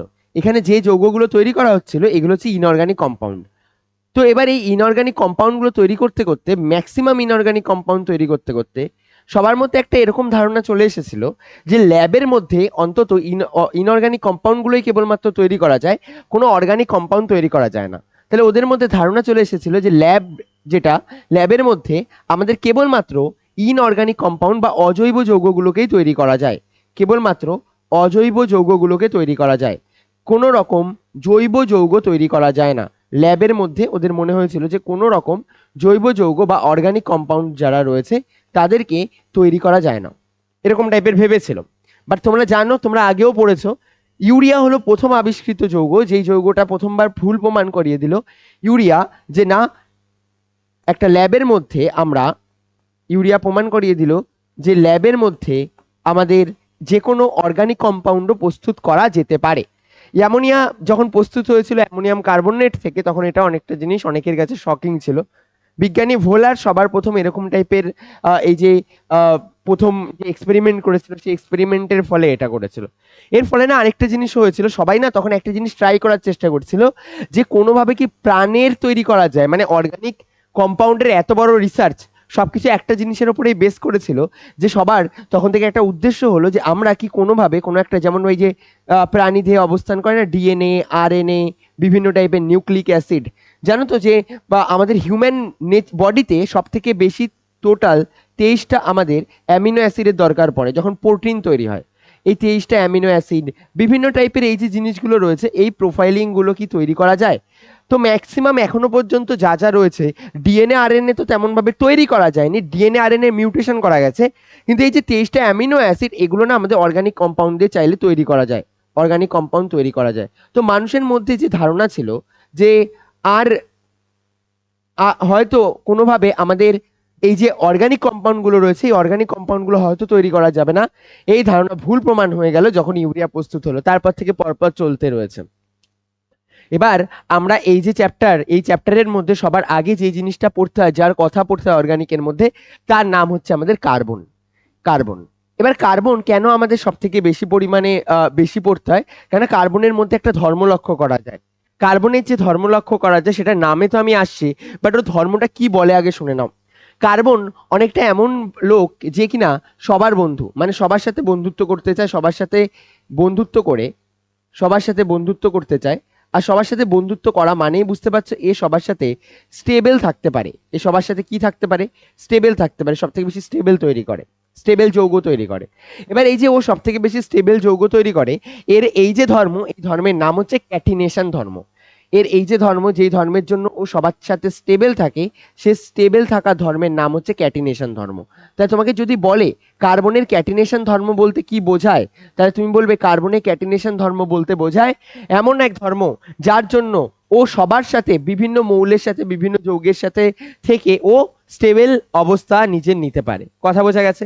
তাহলে যে সব থেকে বেশি স্টেবল থাকে এরকম টাইপের না আরো যৌগ রয়েছে। তুমি আগে মনে করে দেখো, সবাই আমরা পর্যায় সারণী কম বেশি পড়ে নিয়েছিলাম। পর্যায় সারণীর মধ্যে দুজনের নাম পড়েছিলাম, একজনের নাম ছিল ফসফরাস আর একজনের নাম ছিল সালফার। এই ফসফরাস আর সালফার এদেরকে বলা হতো বহুরূপী মৌল। একটু মনে করে দেখো, এদেরকে বলা হতো বহুরূপী মৌল। এবার যখন আমাকে জিজ্ঞাসা করেছিলে যে এদেরকে কেন বহুরূপী মৌল বলে, আমি মানে বানামটা কি লিখলাম কে জানে, ভুল লিখতে পারি, বহুরূপী মৌল। এবার এই যে বহুরূপী মৌল তাদেরকে কেন বলতো, তার কারণ হচ্ছে এরা রাস্তাঘাটে যাদেরকে দেখতে পায়, যে কোনো টাইপের যৌগকে দেখতে পায়, সবার সাথে যৌগ গঠন তৈরি করে। পি আর এস সবার সাথে যৌগ গঠন করতে পারে, সবার সাথে যৌগ গঠন করে, সবার সাথে যৌগ গঠন করতে পারে, যৌগ গঠন করে। প্লাস আমাদের আরেকটা জিনিসের জন্য এদেরকে বহুরূপী মৌল বলা হয়, এরা না প্রচুর বহু বহু বড় বড় বড় বড় পরিমাণে নেটওয়ার্ক তৈরি করতে পারে। মানে যেমন ধরো নর্মালি তুমি যে যৌগগুলোকে দেখবে, কম্পাউন্ডগুলো যেগুলো রয়েছে প্রকৃতিতে, তারা সবসময় না ছোট ছোট যৌগ তৈরি করে। যেমন ধরো তুমি যদি আমি তোমাকে এখন বলি যে হাইড্রোজেন, হাইড্রোজেন হয়তো হাইড্রোজেনের পাশে ক্লোরিন যুক্ত করে ও নিজে হাইড্রোক্লোরিক অ্যাসিড তৈরি করতে পারে। কিন্তু এরকম টাইপের যৌগগুলো না অনেকটা নাম্বার পর্যন্ত যায়, অনেকটা নাম্বার পর্যন্ত যায় মিন্স মনে করো যেমন এস ওয়েট পর্যন্ত যৌগ তৈরি করতে পারে। তার মানে অক্সিজেনের সাথে 8টা পর্যন্ত যৌগ তৈরি করতে পারে। হ্যাঁ, কিভাবে তৈরি করে? কমপ্লেক্স কম্পাউন্ড তৈরি করে, নিজেকে ভালো দেখিয়ে, নিজের কাছ থেকে কিছু জিনিস স্যাক্রিফাইস করে। মনে করো তুমি এখন এরকম করছো, নিজের পরীক্ষার খাতায় না লিখে, নিজের পরীক্ষার খাতায় না লিখে বন্ধুর পরীক্ষার খাতায় লিখে দিচ্ছ। এইসব জিনিসপত্র করে ও কি করে, এই যে সালফার, ফসফরাস, এরা নিজেদের একটা বড় বড় লম্বা লম্বা চেন তৈরি করে। এবার কিন্তু সবসময় তুমি জানো, যতই কেউ ভালো থাকার চেষ্টা করুক, যতই নিজেকে ভালো বোঝানোর চেষ্টা করুক, একজন না একজন পৃথিবীতে থাকবে যে কিনা বাস্তবেই ভালো, আর যে বাস্তবে ভালো তার নাম হচ্ছে গিয়ে কার্বন। এবার কার্বনের এই অ্যাডভান্টেজের কারণ হচ্ছে গিয়ে কার্বনের স্ট্রাকচার। কার্বনের স্ট্রাকচার হচ্ছে গিয়ে, যখন আমরা একটা কার্বনের কথা বলি, এই কার্বন নিজের সাথে যে অ্যাঙ্গেলগুলো থাকে হাইড্রোজেনের সাথে, মাথায় রাখবে আমাদের এই যে কার্বনের যে স্ট্রাকচার, সেই কার্বনের স্ট্রাকচারের যে নাম, সেই কার্বনের স্ট্রাকচারের নাম হচ্ছে টেট্রাহেড্রাল স্ট্রাকচার। এবার আমি তোমাকে বলছি এখানে টেট্রাহেড্রাল স্ট্রাকচারের মানে কি। মানে মনে করো যদি কোনো একটা যৌগ রয়েছে, মনে করো আমি লেটসে একটা যৌগের নাম বললাম এক্স। এবার এই এক্স এর সাথে যে কিভাবে রিয়াকশন হবে, কোনো জিনিস কত ফাস্ট কত প্রপারলি রিয়াকশন করতে পারবে, এটা দু তিনটা ফ্যাক্টরের উপর ডিপেন্ড করে। একটা হচ্ছে গিয়ে এর কতটা কোনো জিনিসকে অ্যাট্রাক্ট করার প্রবণতা রয়েছে, কোনো একটা জিনিসের সাথে কত তাড়াতাড়ি মিশে যেতে পারে, এইসব জিনিসগুলো তো রয়েছেই। কিন্তু তার পাশাপাশি একটা বড় ফ্যাক্টর কাজ করে, অ্যান্ড দ্য ফ্যাক্টর ইজ এর এর আশেপাশ বরাবর, এর আশপাশ বরাবর এর স্ট্রাকচারে কেমনভাবে এর গঠন আমরা আঁকছি, এর স্ট্রাকচার বরাবর এর কিভাবে আমরা গঠন আঁকছি। মানে এর একটা নির্দিষ্ট ওরিয়েন্টেশনের জন্য এর সব থেকে বেটারলি কাজ করতে পারে। আর এটা দেখা যায় যে কার্বনের জন্য হয় 109 ডিগ্রি 109 ডিগ্রি 28 মিনিট। এই 28 মিনিটটাকে তোমরা জানো, অলরেডি ম্যাথে পড়ে নিয়েছো। যদি ম্যাথে তোমরা 28 মিনিটকে ক্লোজ টু যদি ওই 28/180 দিয়ে তোমরা ডিগ্রিতে নিয়ে যাওয়ার এইসব কথা ভাবো, এইসব জিনিসপত্র করতে গিয়ে দেখতে পাবে এটা এই কারণের জন্য 109.5 ডিগ্রিও লেখা থাকে অনেক বইতে। তো যেটা লেখা থাকবে এমসিকিউর জন্য খুব important, 109 degree 5 minute, 109 degree, 109.5 degree. ঠিক আছে, তাহলে 109 ডিগ্রি 28 মিনিটও মনে রাখবে, আর 109.5 ডিগ্রিও মাথায় রাখবে। এরকম টাইপের এর যে স্ট্রাকচার, এই স্ট্রাকচারের জন্য বাইরে থেকে কেউ সহজে ওর সাথে যুক্ত হতে পারে। যেমন স্যার কার্বন ডাই অক্সাইডের ক্ষেত্রে যে কার্বন থাকে তার ক্ষেত্রে কি অতটা না। সব থেকে বেটার, সব থেকে বেশি বেটার রিয়াকশন হবে ওরিয়েন্টেশনের উপর ডিপেন্ড করে। মানে এই ওরিয়েন্টেশনটা অনেকটা এমন ভাবতে পারো যে যদি কোনো একটা যৌগ থাকে, কোনো একটা যেমন ধরো দরজা রয়েছে, সেই দরজা থেকে যাওয়ার প্রবণতা আসলো। এবার এই যে স্ট্রাকচারটা সব থেকে ফ্লেক্সিবল স্ট্রাকচার, এই কারণের জন্য যে কারো ঘরে ঢুকে যেতে পারে।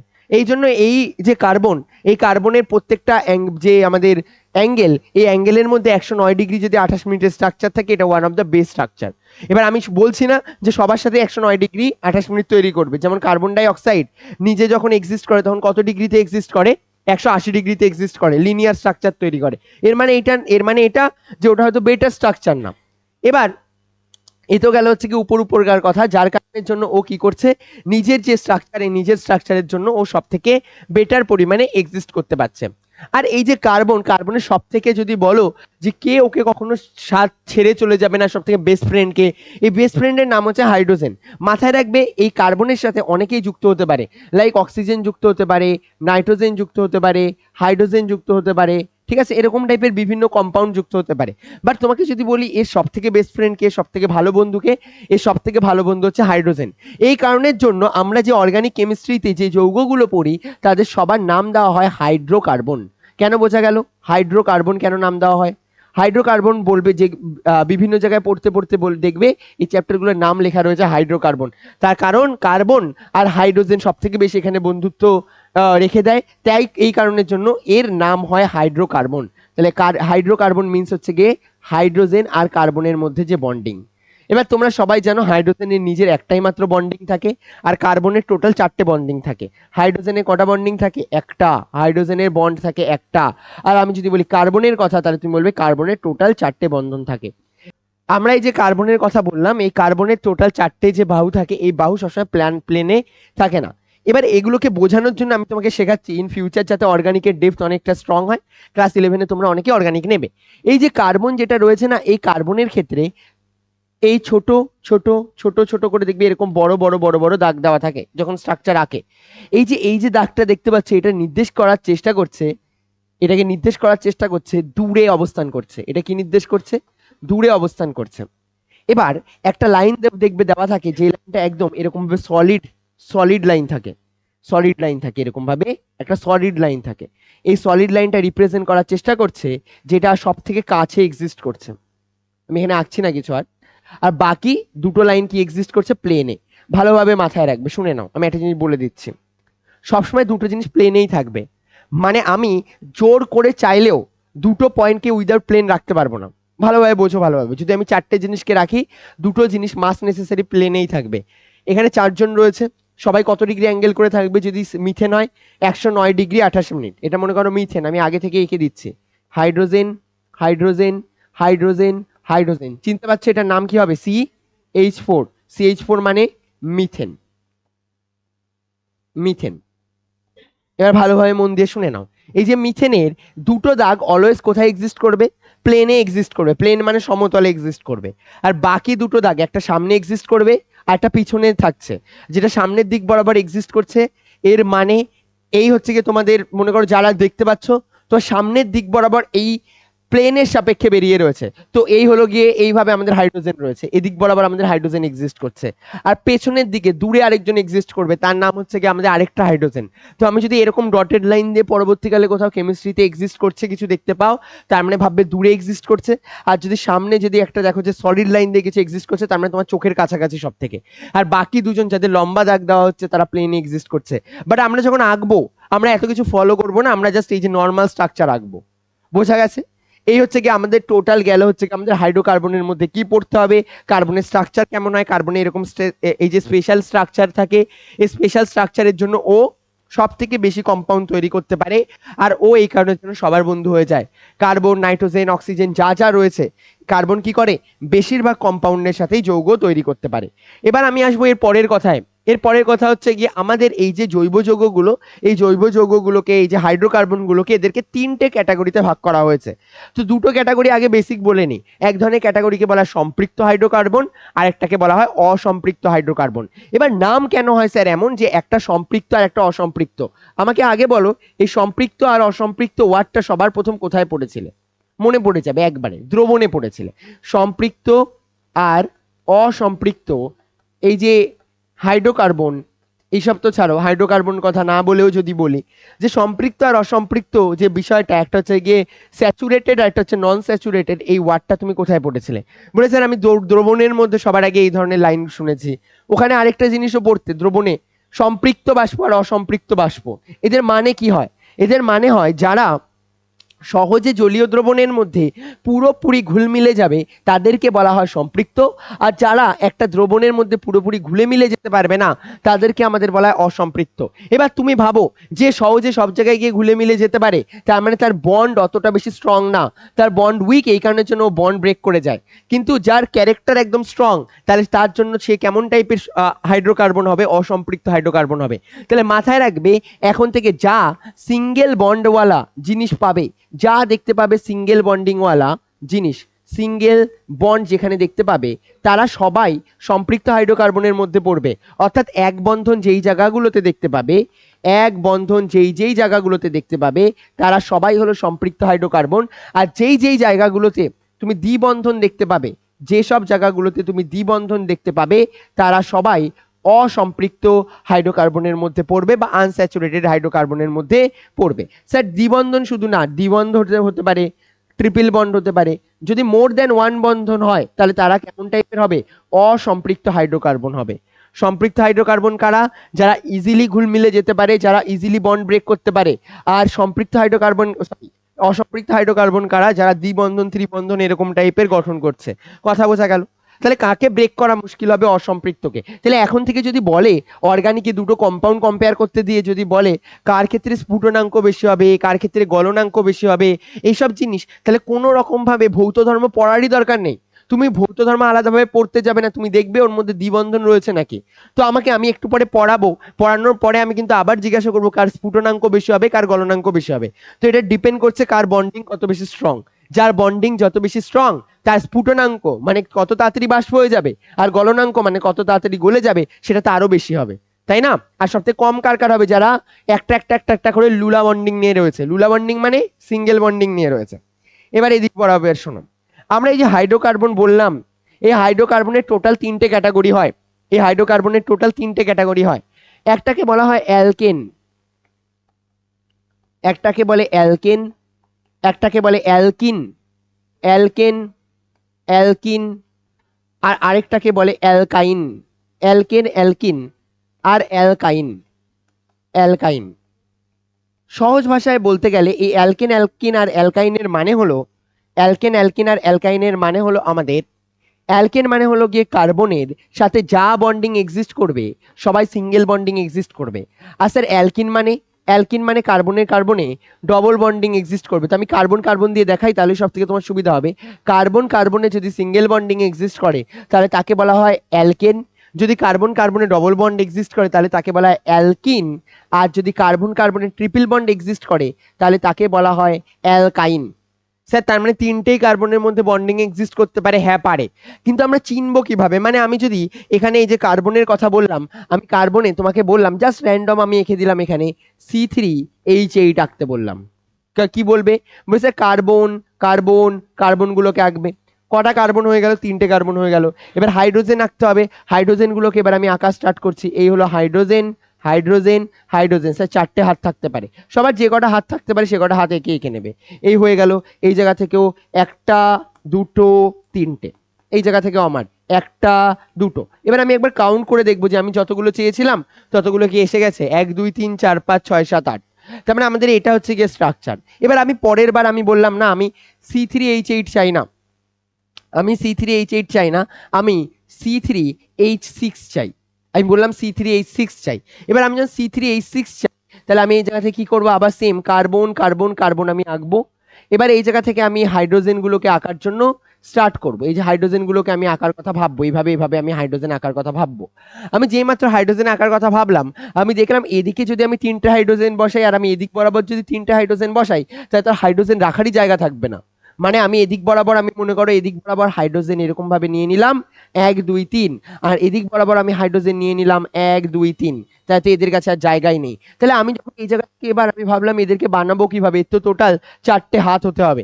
এবার আমি এই জায়গা থেকে ভাবলাম একটা তাহলে ডবল বন্ড এক্সিস্ট করে দিই। বলে স্যার ডবল বন্ড তো এক্সিস্ট করতে পারে না, তার কারণ হচ্ছে কি এই জায়গাতে 5টা হাত হয়ে গেছে, কার্বনের যোজ্যতা 4, তার মানে এর মধ্যে 4টে জায়গা থাকবে। তো আমি এই জায়গা থেকে এটাকে মুছে দিলাম, এটাকে মুছে দিলাম। মুছে দেওয়ার পরে আমি এই জায়গা থেকে একটা দাগ টানলাম। টানার পরে তুমি বলবে স্যার এরকম ভাবে কি এক্সিস্ট করতে পারবে? আমি জিজ্ঞাসা করলাম, তুমি বলবে না স্যার এইভাবেও এই কম্পাউন্ডটা এক্সিস্ট করতে পারবে না। আমি বললাম কেন পারবে না? তুমি বলে স্যার খুব সহজ ব্যাপার, দেখুন এই তিনটে বন্ডিং তৈরি হয়েছে। আমি বললাম আচ্ছা তাহলে আরো একটা মুছে দিই। মুছে দিলে আমরা এই জায়গা থেকে হাইড্রোজেনের আর একটা হাত, একটাই কমপ্লিট হয়ে গেল। আর কার্বন কার্বনের কটা হাত দরকার? 4টে হাত দরকার, 4টেই কমপ্লিট হয়ে গেছে। আর আমরা দেখতে পাচ্ছি আবার এই জায়গা থেকে জিজ্ঞাসা করেছে আমাদের H6। তাহলে আমি এই জায়গা থেকে যখন খোঁজার চেষ্টা করছি, স্যার এখানে তো একটা হাত, এর তো 1 2 3 4, এরও স্যার 4 কমপ্লিট হয়ে গেছে, এই জায়গা থেকে এরও 4 কমপ্লিট হয়ে গেছে।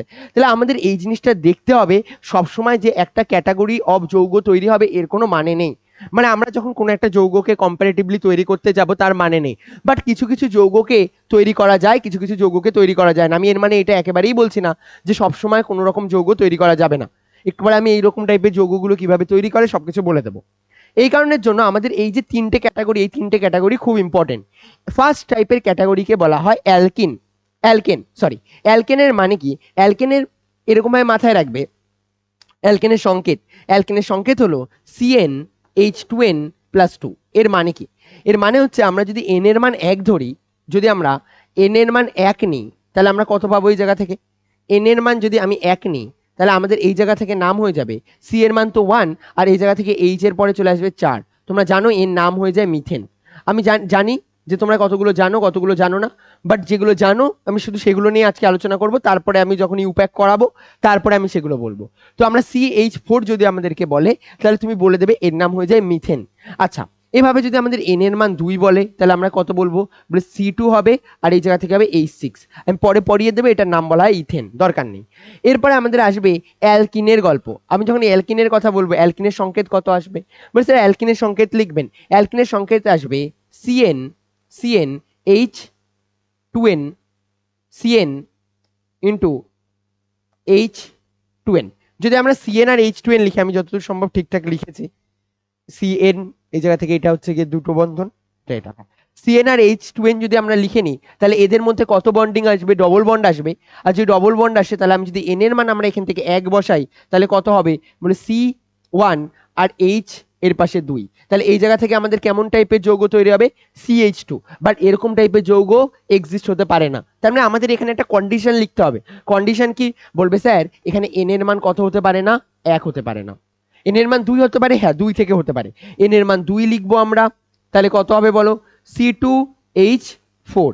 এই জিনিসটা একটা নাম আছে যেটা কিনা আম পাকানোর কাজেও ব্যবহার করা হয়, নাম হচ্ছে ইথিলিন।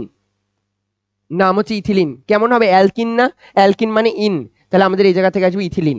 ওকে, এবার এই যে স্যার এটার নাম ইথিলিন, এটা এঁকে দেখান। সি আর সি এর মধ্যে কটা বন্ডিং তৈরি হবে? দুটো বন্ডিং তৈরি হবে। কার্বন আর কার্বনের মধ্যে কটা বন্ডিং তৈরি হবে?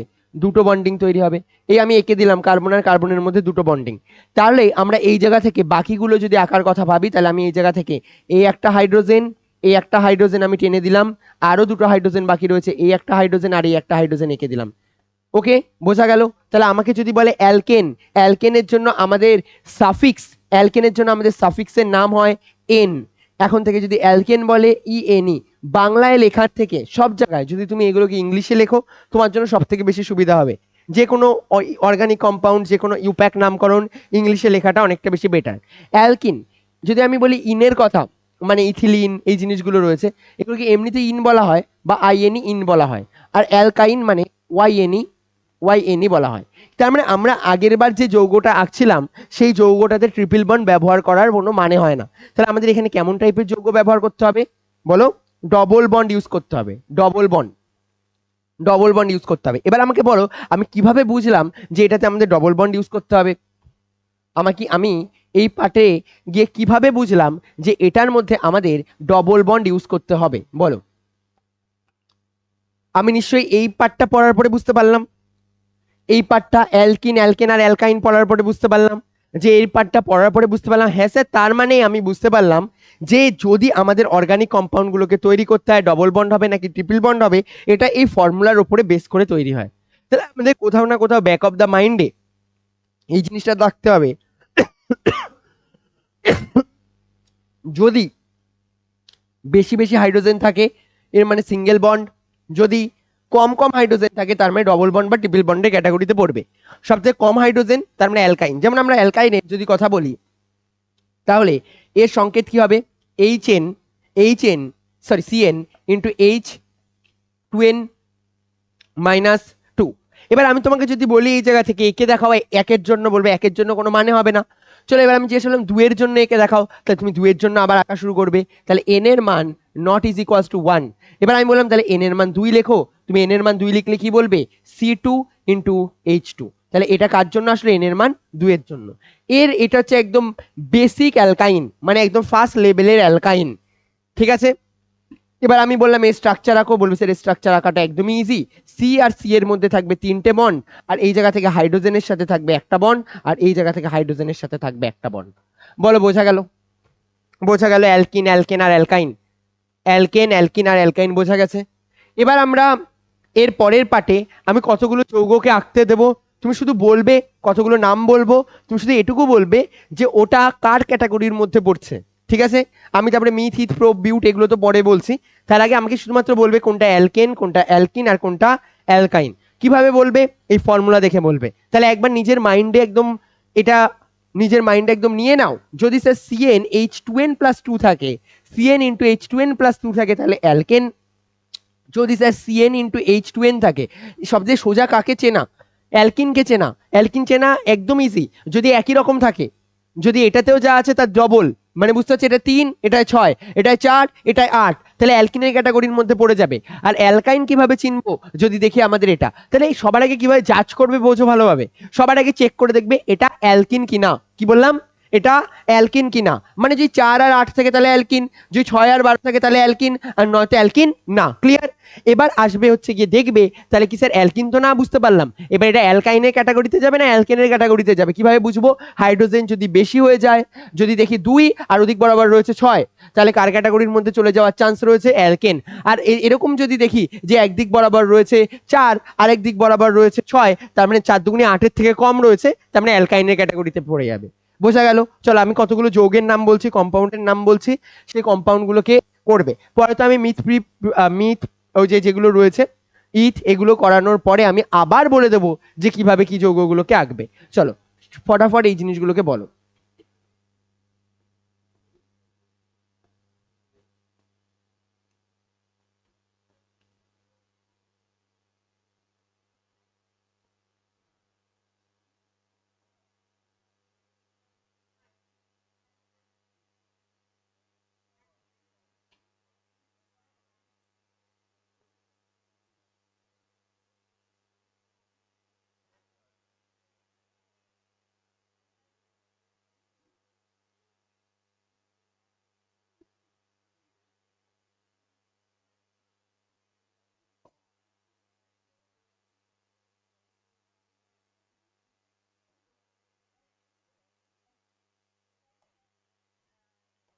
জাস্ট একদম বেসিক ক্যালকুলেশন করবে। চলো ফার্স্টেরটা কোন ক্যাটাগরির মধ্যে পড়বে? অ্যালকিন।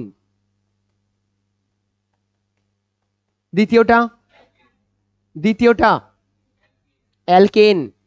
দ্বিগুণের থেকে বেশি হাইড্রোজেন আছে। হাইড্রোজেন কার বেশি থাকবে, অ্যালকেনের না অ্যালকাইনের? অ্যালকেনের। অ্যালকেনের বেশি হাইড্রোজেন থাকবে, HN+2 আর এখানে -2। তাহলে হাইড্রোজেন কার বেশি, প্লাস কার অ্যালকেনের, আর মাইনাস কার অ্যালকাইনের।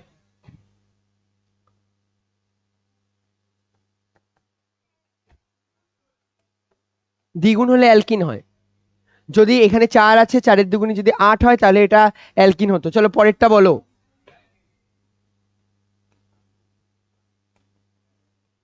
তারপরেরটা বলো।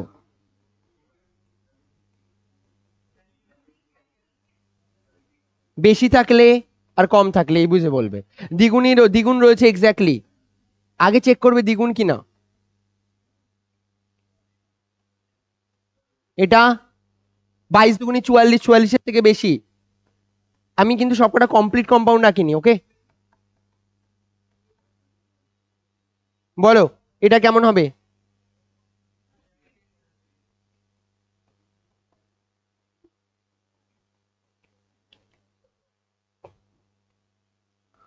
বোঝা গেছে?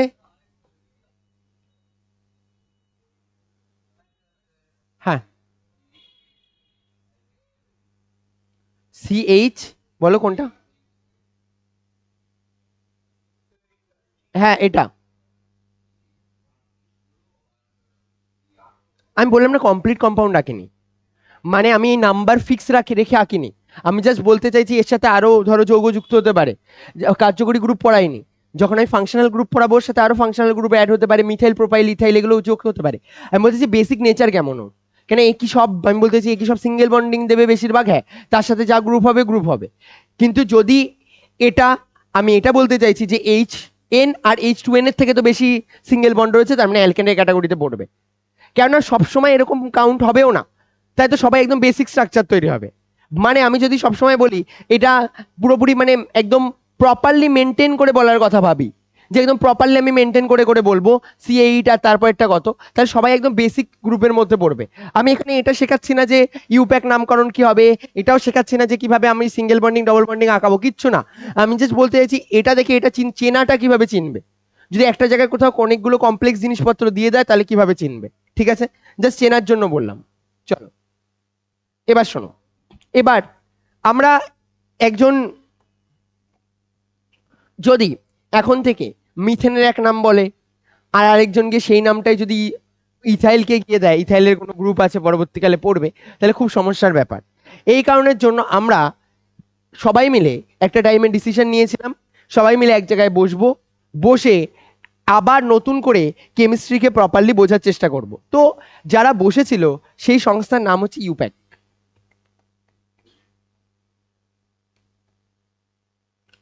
এই ইউপ্যাক সংস্থা থেকে ওরা ডিসিশন নিল যে আমরা সবাই মিলে একটা কেমিস্ট্রিতে, এই যে ইনঅর্গানিক কেমিস্ট্রিতে যেমন আমরা নাম হয় প্রত্যেকটা জিনিসের, তার তুলনায় অর্গানিক কেমিস্ট্রিতে অনেক অনেক অনেক যৌগ তৈরি হতে পারে।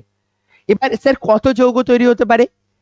প্রচুর যৌগ তৈরি হতে পারে, কয়েকশো কোটি যৌগ তৈরি করা যায় আমাদের এই জৈব যৌগ। পৃথিবীতে সব থেকে বেশি পরিমাণে যৌগ হচ্ছে গিয়ে আমাদের জৈব যৌগ। মনে করো শুধু কার্বন, পরপর পরপর পরপর পরপর কার্বন প্রচুর এক্সিস্ট করতে পারে। 10,000 12,000 কার্বন পরপর এক্সিস্ট করতে পারে। এই 10,000 12,000 কার্বনের মধ্যে যদি একটা কার্বনের একটা কোনো জায়গায় হাইড্রোজেনের জায়গায় অক্সিজেন চলে যায় তাহলে ওর নামই পুরোপুরি চেঞ্জ হয়ে যাবে। তার মানে আমরা যেমনভাবে ইনঅর্গানিক কম্পাউন্ডগুলো পড়ার সময় কেন আমাদের ইনঅর্গানিক কম্পাউন্ড কঠিন লাগতো, তার কারণ প্রত্যেকের আলাদা আলাদা আলাদা নাম, আলাদা আলাদাভাবে বুঝতে হতো।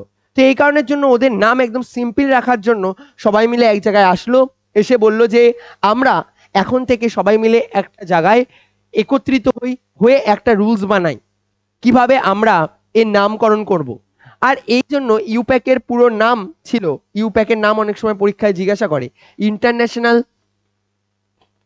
International union of union of pure and applied chemistry. Pure and applied chemistry, এরাই একদম ফাইনাল ডিসিশন নেয় যে কোনো যৌগের ইউপ্যাক নামকরণ কি হবে। আজকে ক্লাসের মধ্যে আমি তোমাদের যৌগ লেখা একটাও শেখাবো না, একটাও যৌগ লেখা শেখাবো না। আমি আজকে ক্লাসের মধ্যে শুধু দুটো জিনিস পড়াবো, যে এরা কারা কারা হয়, কি কি ওরা বলেছিল কম বেশি, ঠিক আছে। শুধুমাত্র সেই জিনিসগুলোকে বলবো। পরের ক্লাসে শুধুমাত্র টেনে ইউপ্যাক নামকরণই লিখবো। পরের ক্লাস আমরা প্রায় 100টার কাছাকাছি ইউপ্যাক নামকরণ লিখে ফেলবো, শুধুমাত্র ইউপ্যাক নামকরণের উপরেই পরের ক্লাস হবে। আজকে ক্লাসের মধ্যে শুধুমাত্র ফোকাস হবে ওরা বসে বসে কি কি বলছিল। ওরা বলল যদি কার্বনের নাম্বার একটা হয় তাহলে তার নাম হবে মিথ, যদি কার্বনের নাম্বার 2 হয় তাহলে তার নাম হবে ইথ, যদি কার্বনের নাম্বার 3 হয় তাহলে তার নাম হবে প্রোপ, যদি কার্বনের নাম্বার 4 হয় তাহলে তার নাম হবে বিউট, কার্বনের নাম্বার যদি 5 হয় তাহলে তার নাম হবে পেন্ট, কার্বনের নাম্বার যদি 6 হয় তাহলে তার নাম হবে হেক্স, কার্বনের নাম্বার যদি 7 হয় তাহলে তার নাম হবে হেপ্ট, কার্বনের নাম্বার যদি 8 হয় তাহলে তার নাম হবে অক্ট, কার্বনের নাম্বার যদি 9 হয় তাহলে তার নাম হবে নন, আর কার্বনের নাম্বার যদি 10 হয় তাহলে তার নাম হবে ডেক। ঠিক আছে, এরকম টাইপের নামকরণ করা হয়। এবার তোদের প্রথম কটাই শুধুমাত্র বেশিরভাগ ক্ষেত্রে দরকার পড়ে, ম্যাক্সিমাম পর্যন্ত দরকার পড়লেও হেক্স পর্যন্ত দরকার পড়বে, তারপরে এগুলো আসে না। বাট আমরা যখন আঁকবো টাকবো তখন হয়তো কয়েকটা এক্সট্রা এঁকে নেবো। এবার আমাকে এই জিনিসটা বলতো, এদিকে তাকা, কার্বন, আমি এখানে কতগুলো কার্বনের জিনিস আঁকছি, ভালোভাবে বোঝ। এখানে কার্বন নিলাম, এখানে কার্বন নিলাম, এখানে কার্বন নিলাম, এখানে কার্বন নিলাম, এখানে কার্বন নিলাম, আর এখানে কার্বন নিলাম। বল কটা কার্বন হয়েছে? 6টা কার্বন হয়েছে। এবার আমি তোকে বললাম এদের মধ্যে না প্রপারলি বন্ডিং টন্ডিং তৈরি করে দিচ্ছি, ভালোভাবে দেখ। Carbon carbon carbon carbon carbon carbon, এভাবে সবার মধ্যে বন্ডিং তৈরি করে দিলাম। করে দিয়ে আমি যদি এদের সবাইকে সিঙ্গেল বন্ডিং দিয়ে দিতাম, সবাইকে যদি সিঙ্গেল বন্ডিং দিয়ে দিতাম তাহলে তার নাম হতো সাইক্লোহেক্সেন। কি বলতাম? সাইক্লোহেক্সেন। সবাইকে যদি সিঙ্গেল বন্ড করে দিতাম, এ অতটা গুরুত্বপূর্ণ না। সাইক্লোহেক্সেন তাহলে কাদের বলে? সব কার্বনের মধ্যে একটা বন্ধন, আর এই কার্বনগুলোর সাথে তাহলে কটা করে হাত পড়ে থাকবে? দুটো করে না?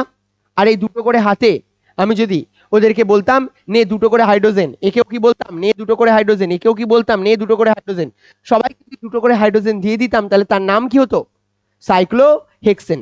সাইক্লো কম্পাউন্ড তাদের বলে যারা এরকম ভাবে না বন্ধন গঠন করে দেয়, আটকে যায়, তাহলে তাদেরকে কি কম্পাউন্ড বলে? সাইক্লো। তাহলে এখন থেকে যদি কোথাও সাইক্লো লেখা থাকে তার মানে ভাববি যে আটকানো। যদি তোকে কোথাও বলে সাইক্লোহেপ্টেন, এর মানে কি? এরা আটকানো অবস্থাতে রয়েছে। সাইক্লো শব্দের অর্থ হচ্ছে আটকানো অবস্থায় থাকলে, সাইক্লিক অবস্থায় থাকলে। সাইক্লোবিউটেন মানে চারটে কার্বন এভাবে আটকানো অবস্থাতে রয়েছে। বোঝা গেছে? এভাবে আটকানো অবস্থাতে রয়েছে, এই জিনিসটাকে বলা হয় সাইক্লো। এবার শোন, এটা অতটা ইম্পর্টেন্ট না, বাট যে ইম্পর্টেন্ট তার নাম শুনে রাখ, যে ইম্পর্টেন্ট। আমরা এই কার্বনগুলোর সাথে হাইড্রোজেনকে কোনোদিন আমি বলেছি না ছাড়বি না, হাইড্রোজেনগুলো থাকুক, তা বাদে এবার দেখ বন্ধন তৈরি করার কথা ভাবছি। বল এই কার্বনের বন্ধন কমপ্লিট হলো? হ্যাঁ না উত্তর দে। হয়ে গেছে। তার কারণ কি? কার্বনে কটা হাত হয়ে গেছে? 1 2 3, আর আরেকটা হাতে আমি কি দিয়ে দিয়েছি ওর বন্ধু? হাইড্রোজেন। চল এবার বল এই কার্বনের কটা হাত হয়েছে? 1 2 3, তাহলে এখানে আরেকটা আমি হাইড্রোজেন দিয়ে দিলাম। আবার দেখ এর কাছে চলে এসেছে, এর কটা হাত হয়েছে? 2টো, তো আমি আরেকটা বাড়িয়ে দিলাম, অসুবিধা নেই। আমি এই জায়গা থেকে যদি বাড়িয়ে দিই, এবার বল এর কটা হাত হয়েছে? 1 2 3, তাহলে এই জায়গা থেকে আরেকটা কটা হাত পড়ে থাকবে? 4জন হবে তো, তাহলে আরেকজনের নাম হবে হাইড্রোজেন। আবার এই জায়গা থেকে 1 2 3, 1 2 3, তাহলে আরো একটা হাত পড়ে থাকবে, এর নাম কি আসবে বল? হাইড্রোজেন। তাহলে এই হচ্ছে কি আমাদের 4। আবার এই জায়গায় কাউন্ট করার যখন আমরা প্রচেষ্টা চালালাম তখন আমরা কি দেখতে পাবো? এই জায়গা থেকে 1, তাই আমি এখানে আবার একটা হাত দিয়ে দিলাম। এবার কাউন্ট করে দেখ, 1 2 3, এর সাথে একটা হাইড্রোজেন দিয়ে দিলাম, 1 2 3, এর সাথে একটা হাইড্রোজেন দিয়ে দিলাম। এর একটা সুন্দর নাম আছে, এর নাম হচ্ছে বেনজিন। পরবর্তীকালে তোরা যখন ক্লাস 11-এ পড়বি তখন এই যে একটা একটা একটা করে গ্যাপে আমি পরের বার এঁকে দিচ্ছি, তোদের বইতে দেখবি এভাবে আঁকা থাকে, এই জায়গায় সবভাবে এভাবে আঁকবি।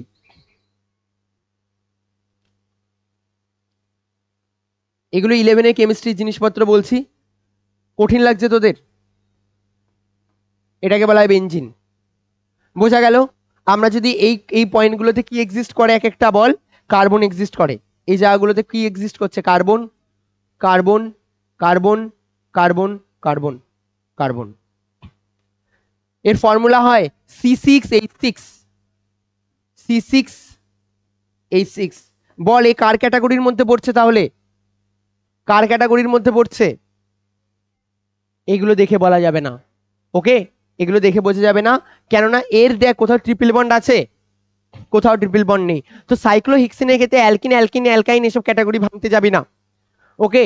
এবার শোন, এই যে কার্বন যেটা বললাম, আমি তোদেরকে একটু অতিরিক্ত পড়িয়ে দিচ্ছি যাতে কিনা ক্লাস 11-এর অর্গানিকেরও বেশ ভালো হয়। এই যে এখানে যে যারা ডবল বন্ড যেগুলোতে রয়েছে, এই দেখতে পাচ্ছিস না ডবল বন্ড, এই ডবল বন্ডের মধ্যে একটা বন্ডের নাম হয় সিগমা বন্ড আর একটা বন্ডের নাম হয় পাই বন্ড। একটা বন্ডের নাম হয় পাই বন্ড, পাই দিয়ে লেখা হয় পাই বন্ড, আর সিগমা না এটা চিহ্ন হয়, শুনে রাখ, এটাকে বলে সিগমা, সিগমা বন্ড। কথা বোঝা গেল? এটার নাম হয় সিগমা বন্ড, ঠিক আছে? শোন, সবাই না সিগমা হতে চায় জীবনে, মানে সব যৌগই নিজেকে সিগমা ভাবতে চায়, কিন্তু সবার কাছে সিগমা বন্ড থাকে সবার কাছে, কিন্তু সেই সিগমা হবে যার কাছে পাই বন্ড থাকবে, মানে বুঝতে পারলি? সেই স্ট্রং হবে যার কাছে পাই বন্ড থাকবে। তাহলে এদিকে শোন, তোকে আমি বললাম তিনটে বন্ডিং আছে কারো, ভালোভাবে বোঝ, কারো কাছে তিনটে বন্ডিং আছে, তার মানে এই যে একটা বন্ধন যেটা প্রথমবার ইউজ করবি, এই বন্ধনটা হচ্ছে আমাদের, এই বন্ধনটা হচ্ছে আমাদের সিগমা বন্ড, কেন ওরও ইচ্ছা ও সিগমা হবে, বাট সেই সিগমা হতে পারবে যার কাছে এরকম টাইপের পাই বন্ড আছে। তাহলে বল কোনোদিন অ্যালকেন, অ্যালকেন কোনোদিন সিগমা হতে পারবে না, কেন অ্যালকেনের সব বন্ড কেমন? Single bond. আর যারা ডবল বন্ড বা ট্রিপল বন্ড এক্সিস্ট করে তাদের কাছে পাই বন্ড আছে, আর যার কাছে পাই বন্ড আছে সে এক্সিস্ট করতে পারবে। বোঝা গেছে? এই হচ্ছে গিয়ে ব্যাপার। এটার নাম হয় বেনজিন। পরবর্তীকালে বেনজিনের পুরো রিয়াকশন পড়তে থাকবে। এবার শোন, এই যে জিনিসটাকে দেখতে পাচ্ছিস না, এই জিনিসটাই যে এরকম টাইপের জিনিসকে অনেক সময় বইয়ের মধ্যে দেখবি এভাবে আঁকা থাকে, এরকম এরকম এরকম আটকে দেয়, এরকম ভাবে আটকে দেয়, দেওয়ার পরে মাঝখানে এরকম ভাবে গোল্লা দিয়ে দেয়, মানে একই ব্যাপার। তোকে যদি এরকম মাঝখানে গোল্লা দিয়ে দেয় তার মানে তুই বুঝতে পারবি যে বেনজিনই এঁকেছে। আর বোঝা গেল, আর যদি মাঝখানে গোল্লা না দেওয়া থাকে তার মানে ভাববি এখানে সাইক্লোহেক্সেন এঁকেছে। কি বললাম বোঝা গেল? এক, গোল্লা দেওয়া থাকবে, আর নয় গোল্লা দেওয়া থাকবে না। গোল্লা না দেওয়া মানে সাইক্লোহেক্সেন, আর গোল্লা দেওয়া থাকা মানে বেনজিন। পরবর্তীকালে তোদের এগুলো সবার রিয়াকশন পড়তে হবে, রিয়াকশন আঁকতে হবে যে কি কি হয়। এবার আমরা এর পরের পার্টে চলে আসি, যেখানে কিনা আমরা বলছিলাম ওই যে মিথ মিথ এইসব জিনিসপত্র বলছিলাম। তাহলে কোথাও যদি এখন থেকে হাইড্রোজেনে একজনকে দেখিস তাহলে তাদেরকে নাম দিবি হচ্ছে গিয়ে মিথের সাহায্যে। যদি কোথাও দেখিস দুজন তাহলে তার নাম দিবি ইথের সাপেক্ষে। কোথাও যদি তুই দেখতে পাস যে অন্য কোনো কিছু রয়েছে তাহলে সেগুলো। তো আমরা না পরপর পরপর যৌগগুলোকে বলছি আর সেগুলোর নাম বলার চেষ্টা কর। সবার আগে বল CH4। CH4 কি নাম হবে? মিথেন। ধীরে ধীরে, কোনো তাড়াহুড়ো করার দরকার নেই, দরকার হলে ব্রেক করে নিবি। মিথেন। চল, সিঙ্গেল বন্ধনযুক্ত আরেকটা যৌগ, এরপরে কি হবে? C2 নিলে এখানে কত আসবে? H6, তাহলে এর নাম কি আসবে? ইথেন। মিথেনের পরে এর নাম কি আসবে? ইথেন। চল, C3H8, তাহলে এর নাম কেমন আসবে? প্রোপেন। সব অ্যালকেন। এরপরে C4H10, এর নাম আসবে বিউটেন। এরপরে C5H12 কি আসবে? পেন্টেন। পেন্টেন, ওকে। চল, C6H14 কেমন আসবে? হেক্সেন। কথা বোঝা গেল? এবার শোন, যদি তোকে আমি বলি ডাইরেক্ট CH2 কোনো কম্পাউন্ড তৈরি করতে পারবে? পারবে না। তার কারণ কি? আগে সবার আগে প্রথম শর্ত হচ্ছে কার্বনের 4টে হাত পূরণ করতে হবে, ঠিক আছে? আর হাইড্রোজেনের একটা হাতই থাকবে, তাহলেই পসিবল। C2H4 দ্বিগুণ করা, বল তাহলে কি নাম হবে? অ্যালকিনের ক্যাটাগরিতে পড়ছে, এই অ্যালকিনটার নাম কি হবে? ইথিলিন, ওকে? ইথিলিন।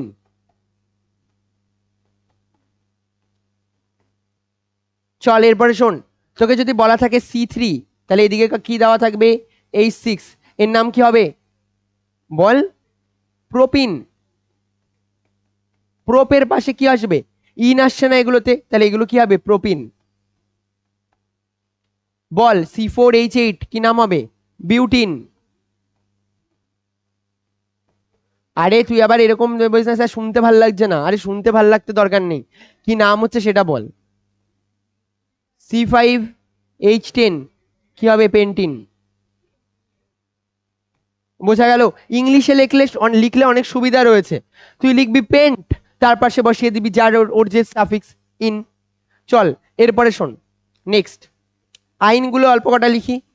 C2H2 তৈরি করতে পারবে তো? পারবে। তার কারণ কি? তার কারণ বল। CnH2n-2, n এর মান একের জন্য হতে পারে না, দুইয়ের জন্য এক্সিস্ট করতে পারে। দুইয়ের জন্য কত হবে? 2 দুগুণি 4 - 2 মানে হচ্ছে কি 2। তাহলে আমাদের কত আসবে? এটা C2H2। বল এর নাম কি হবে? কি অ্যালকাইন হবে? বল। ইথাইন। ইথাইন। আবার বলছি, নাম কেমন শুনতে লাগছে সেই দিকে ফোকাস করিস না। হ্যাঁ, নামই আসছে, ওগুলো তো কমন নেম। চল এরপরে বল। C3H,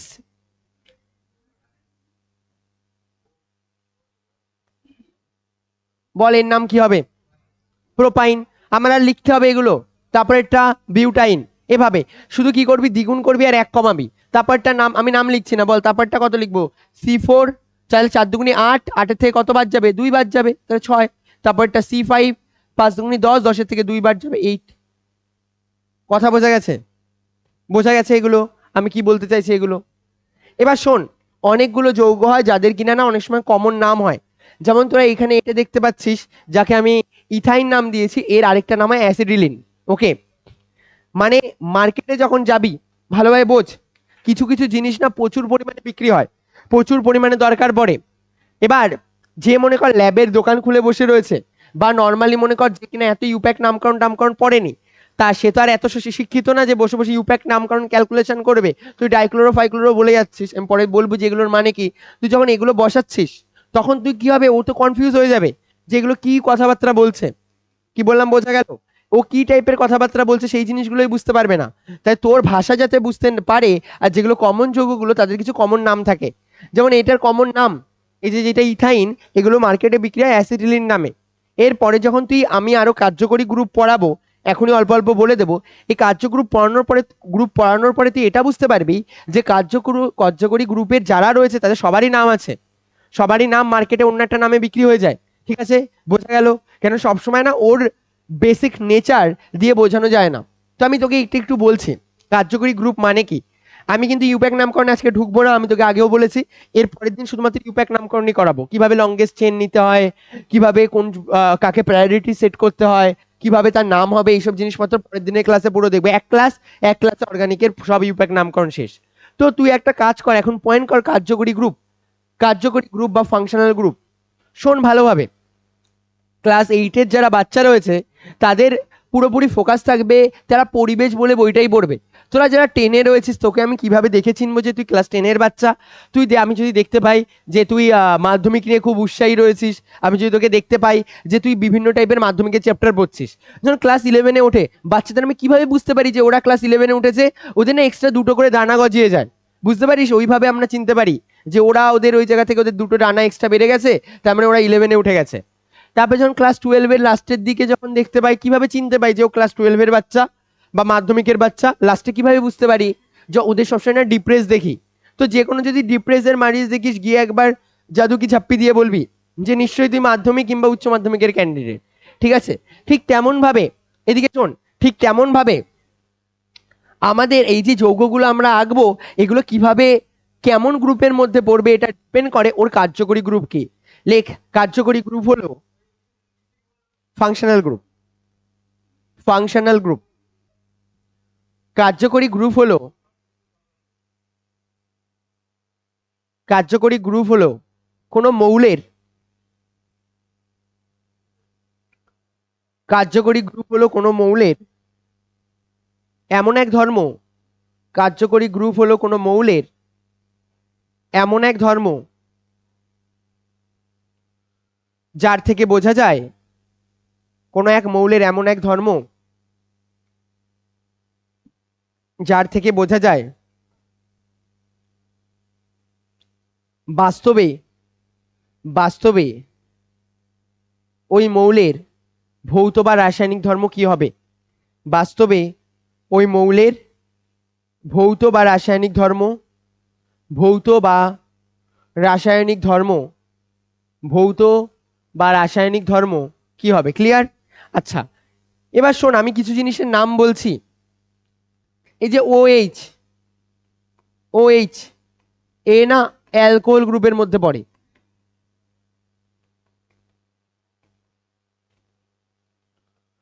কিন্তু যখন অর্গানিক্যালি নাম হয় তখন এর নাম হয়ে যায় না ওল, ওয়েল। এবার ভাব, তুই যদি দোকানে গিয়ে আজকের বললি, তুই মনে কর ড্রিঙ্কের দোকানে গেছিস, গিয়ে তুই প্রথমবার ডিসিশন নিয়েছিস যে আমি ড্রিঙ্ক করব, গিয়ে তুই যদি ওল ওল বলিস, ও বুঝবে না। এই কারণের জন্য না ওর একটা অন্য টাইপের নাম রাখা হয় যেটা মার্কেটেও চলবে। যেমন শোন, তোরা COOH যে যৌগটা রয়েছে, COOH এর নাম হয় কার্বক্সিলিক অ্যাসিড।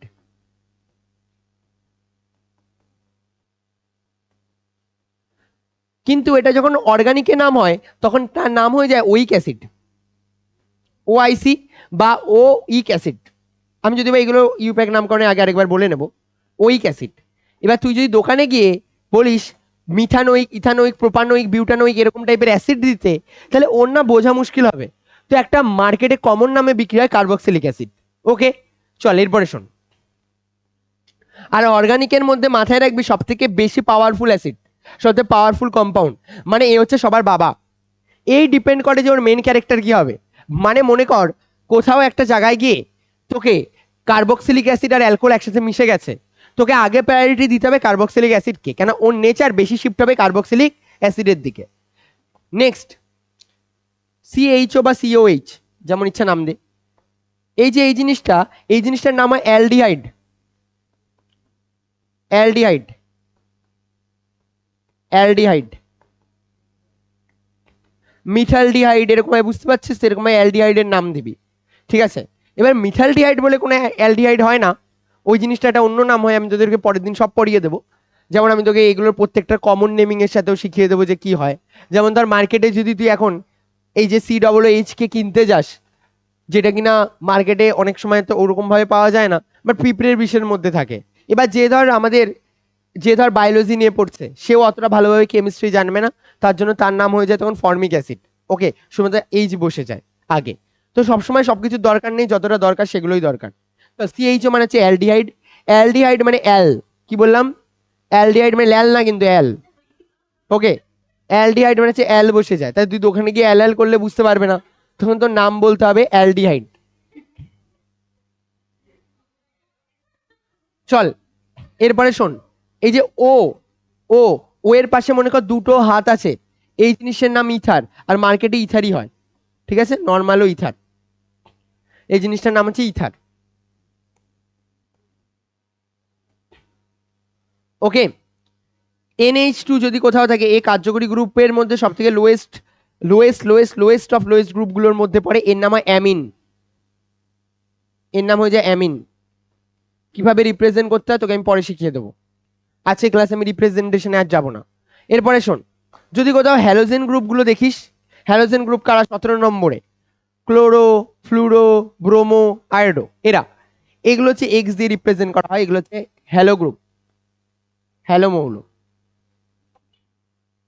তো আমি মাথায় রাখবি, আমি এখানে একটা সিকোয়েন্স তৈরিও করে দিয়েছি, যত মাথায় রাখবি এদিক থেকে এদিক বরাবর যাচ্ছি, তত আস্তে আস্তে উইক অ্যাসিডগুলোর দিকে যাচ্ছে, ঠিক আছে? পরের দিনের ক্লাসে আমরা এই জিনিসগুলো পড়বো, ঠিক আছে? যে কোনটার কি নাম হয়, কোনটাকে কেন এরকম নাম দিল, তাদের বাস্তবে কমন নেম কি হয়, প্রত্যেকটা জিনিস দেখবো, ঠিক আছে? আর আমরা ইউপ্যাক নামকরণ কিভাবে করে সেই পার্টগুলোকেও আমরা প্রপারলি শেখার চেষ্টা করব। তো তোদের উদ্দেশ্যে একটা কথা বলার, যে আমি আজকে যে পার্টগুলো পড়ালাম এগুলোর মধ্যে থেকে যেন কোনো এরর না থাকে, এগুলোর মধ্যে থেকে যেন কোনো ভুল না থাকে। আমি আজকের পরে এক্সামের যে শিডিউল, আমি এক্সামের শিডিউলে অ্যাড করে দিচ্ছি, ওই এক্সামের শিডিউলটাকে আমি একটু চেঞ্জ করেছি, কারণ আগের দিন একটা মিস্টেক হয়ে গেছিল।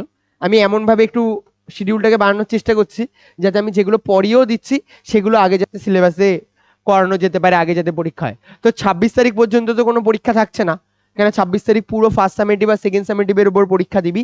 আর আমি আগেও থেকে, সরি 23 তারিখ না, 23 তারিখ, 23 আগস্ট। একটু মাইন্ডে নিয়ে নে কিভাবে এই পরীক্ষাটা দিবি।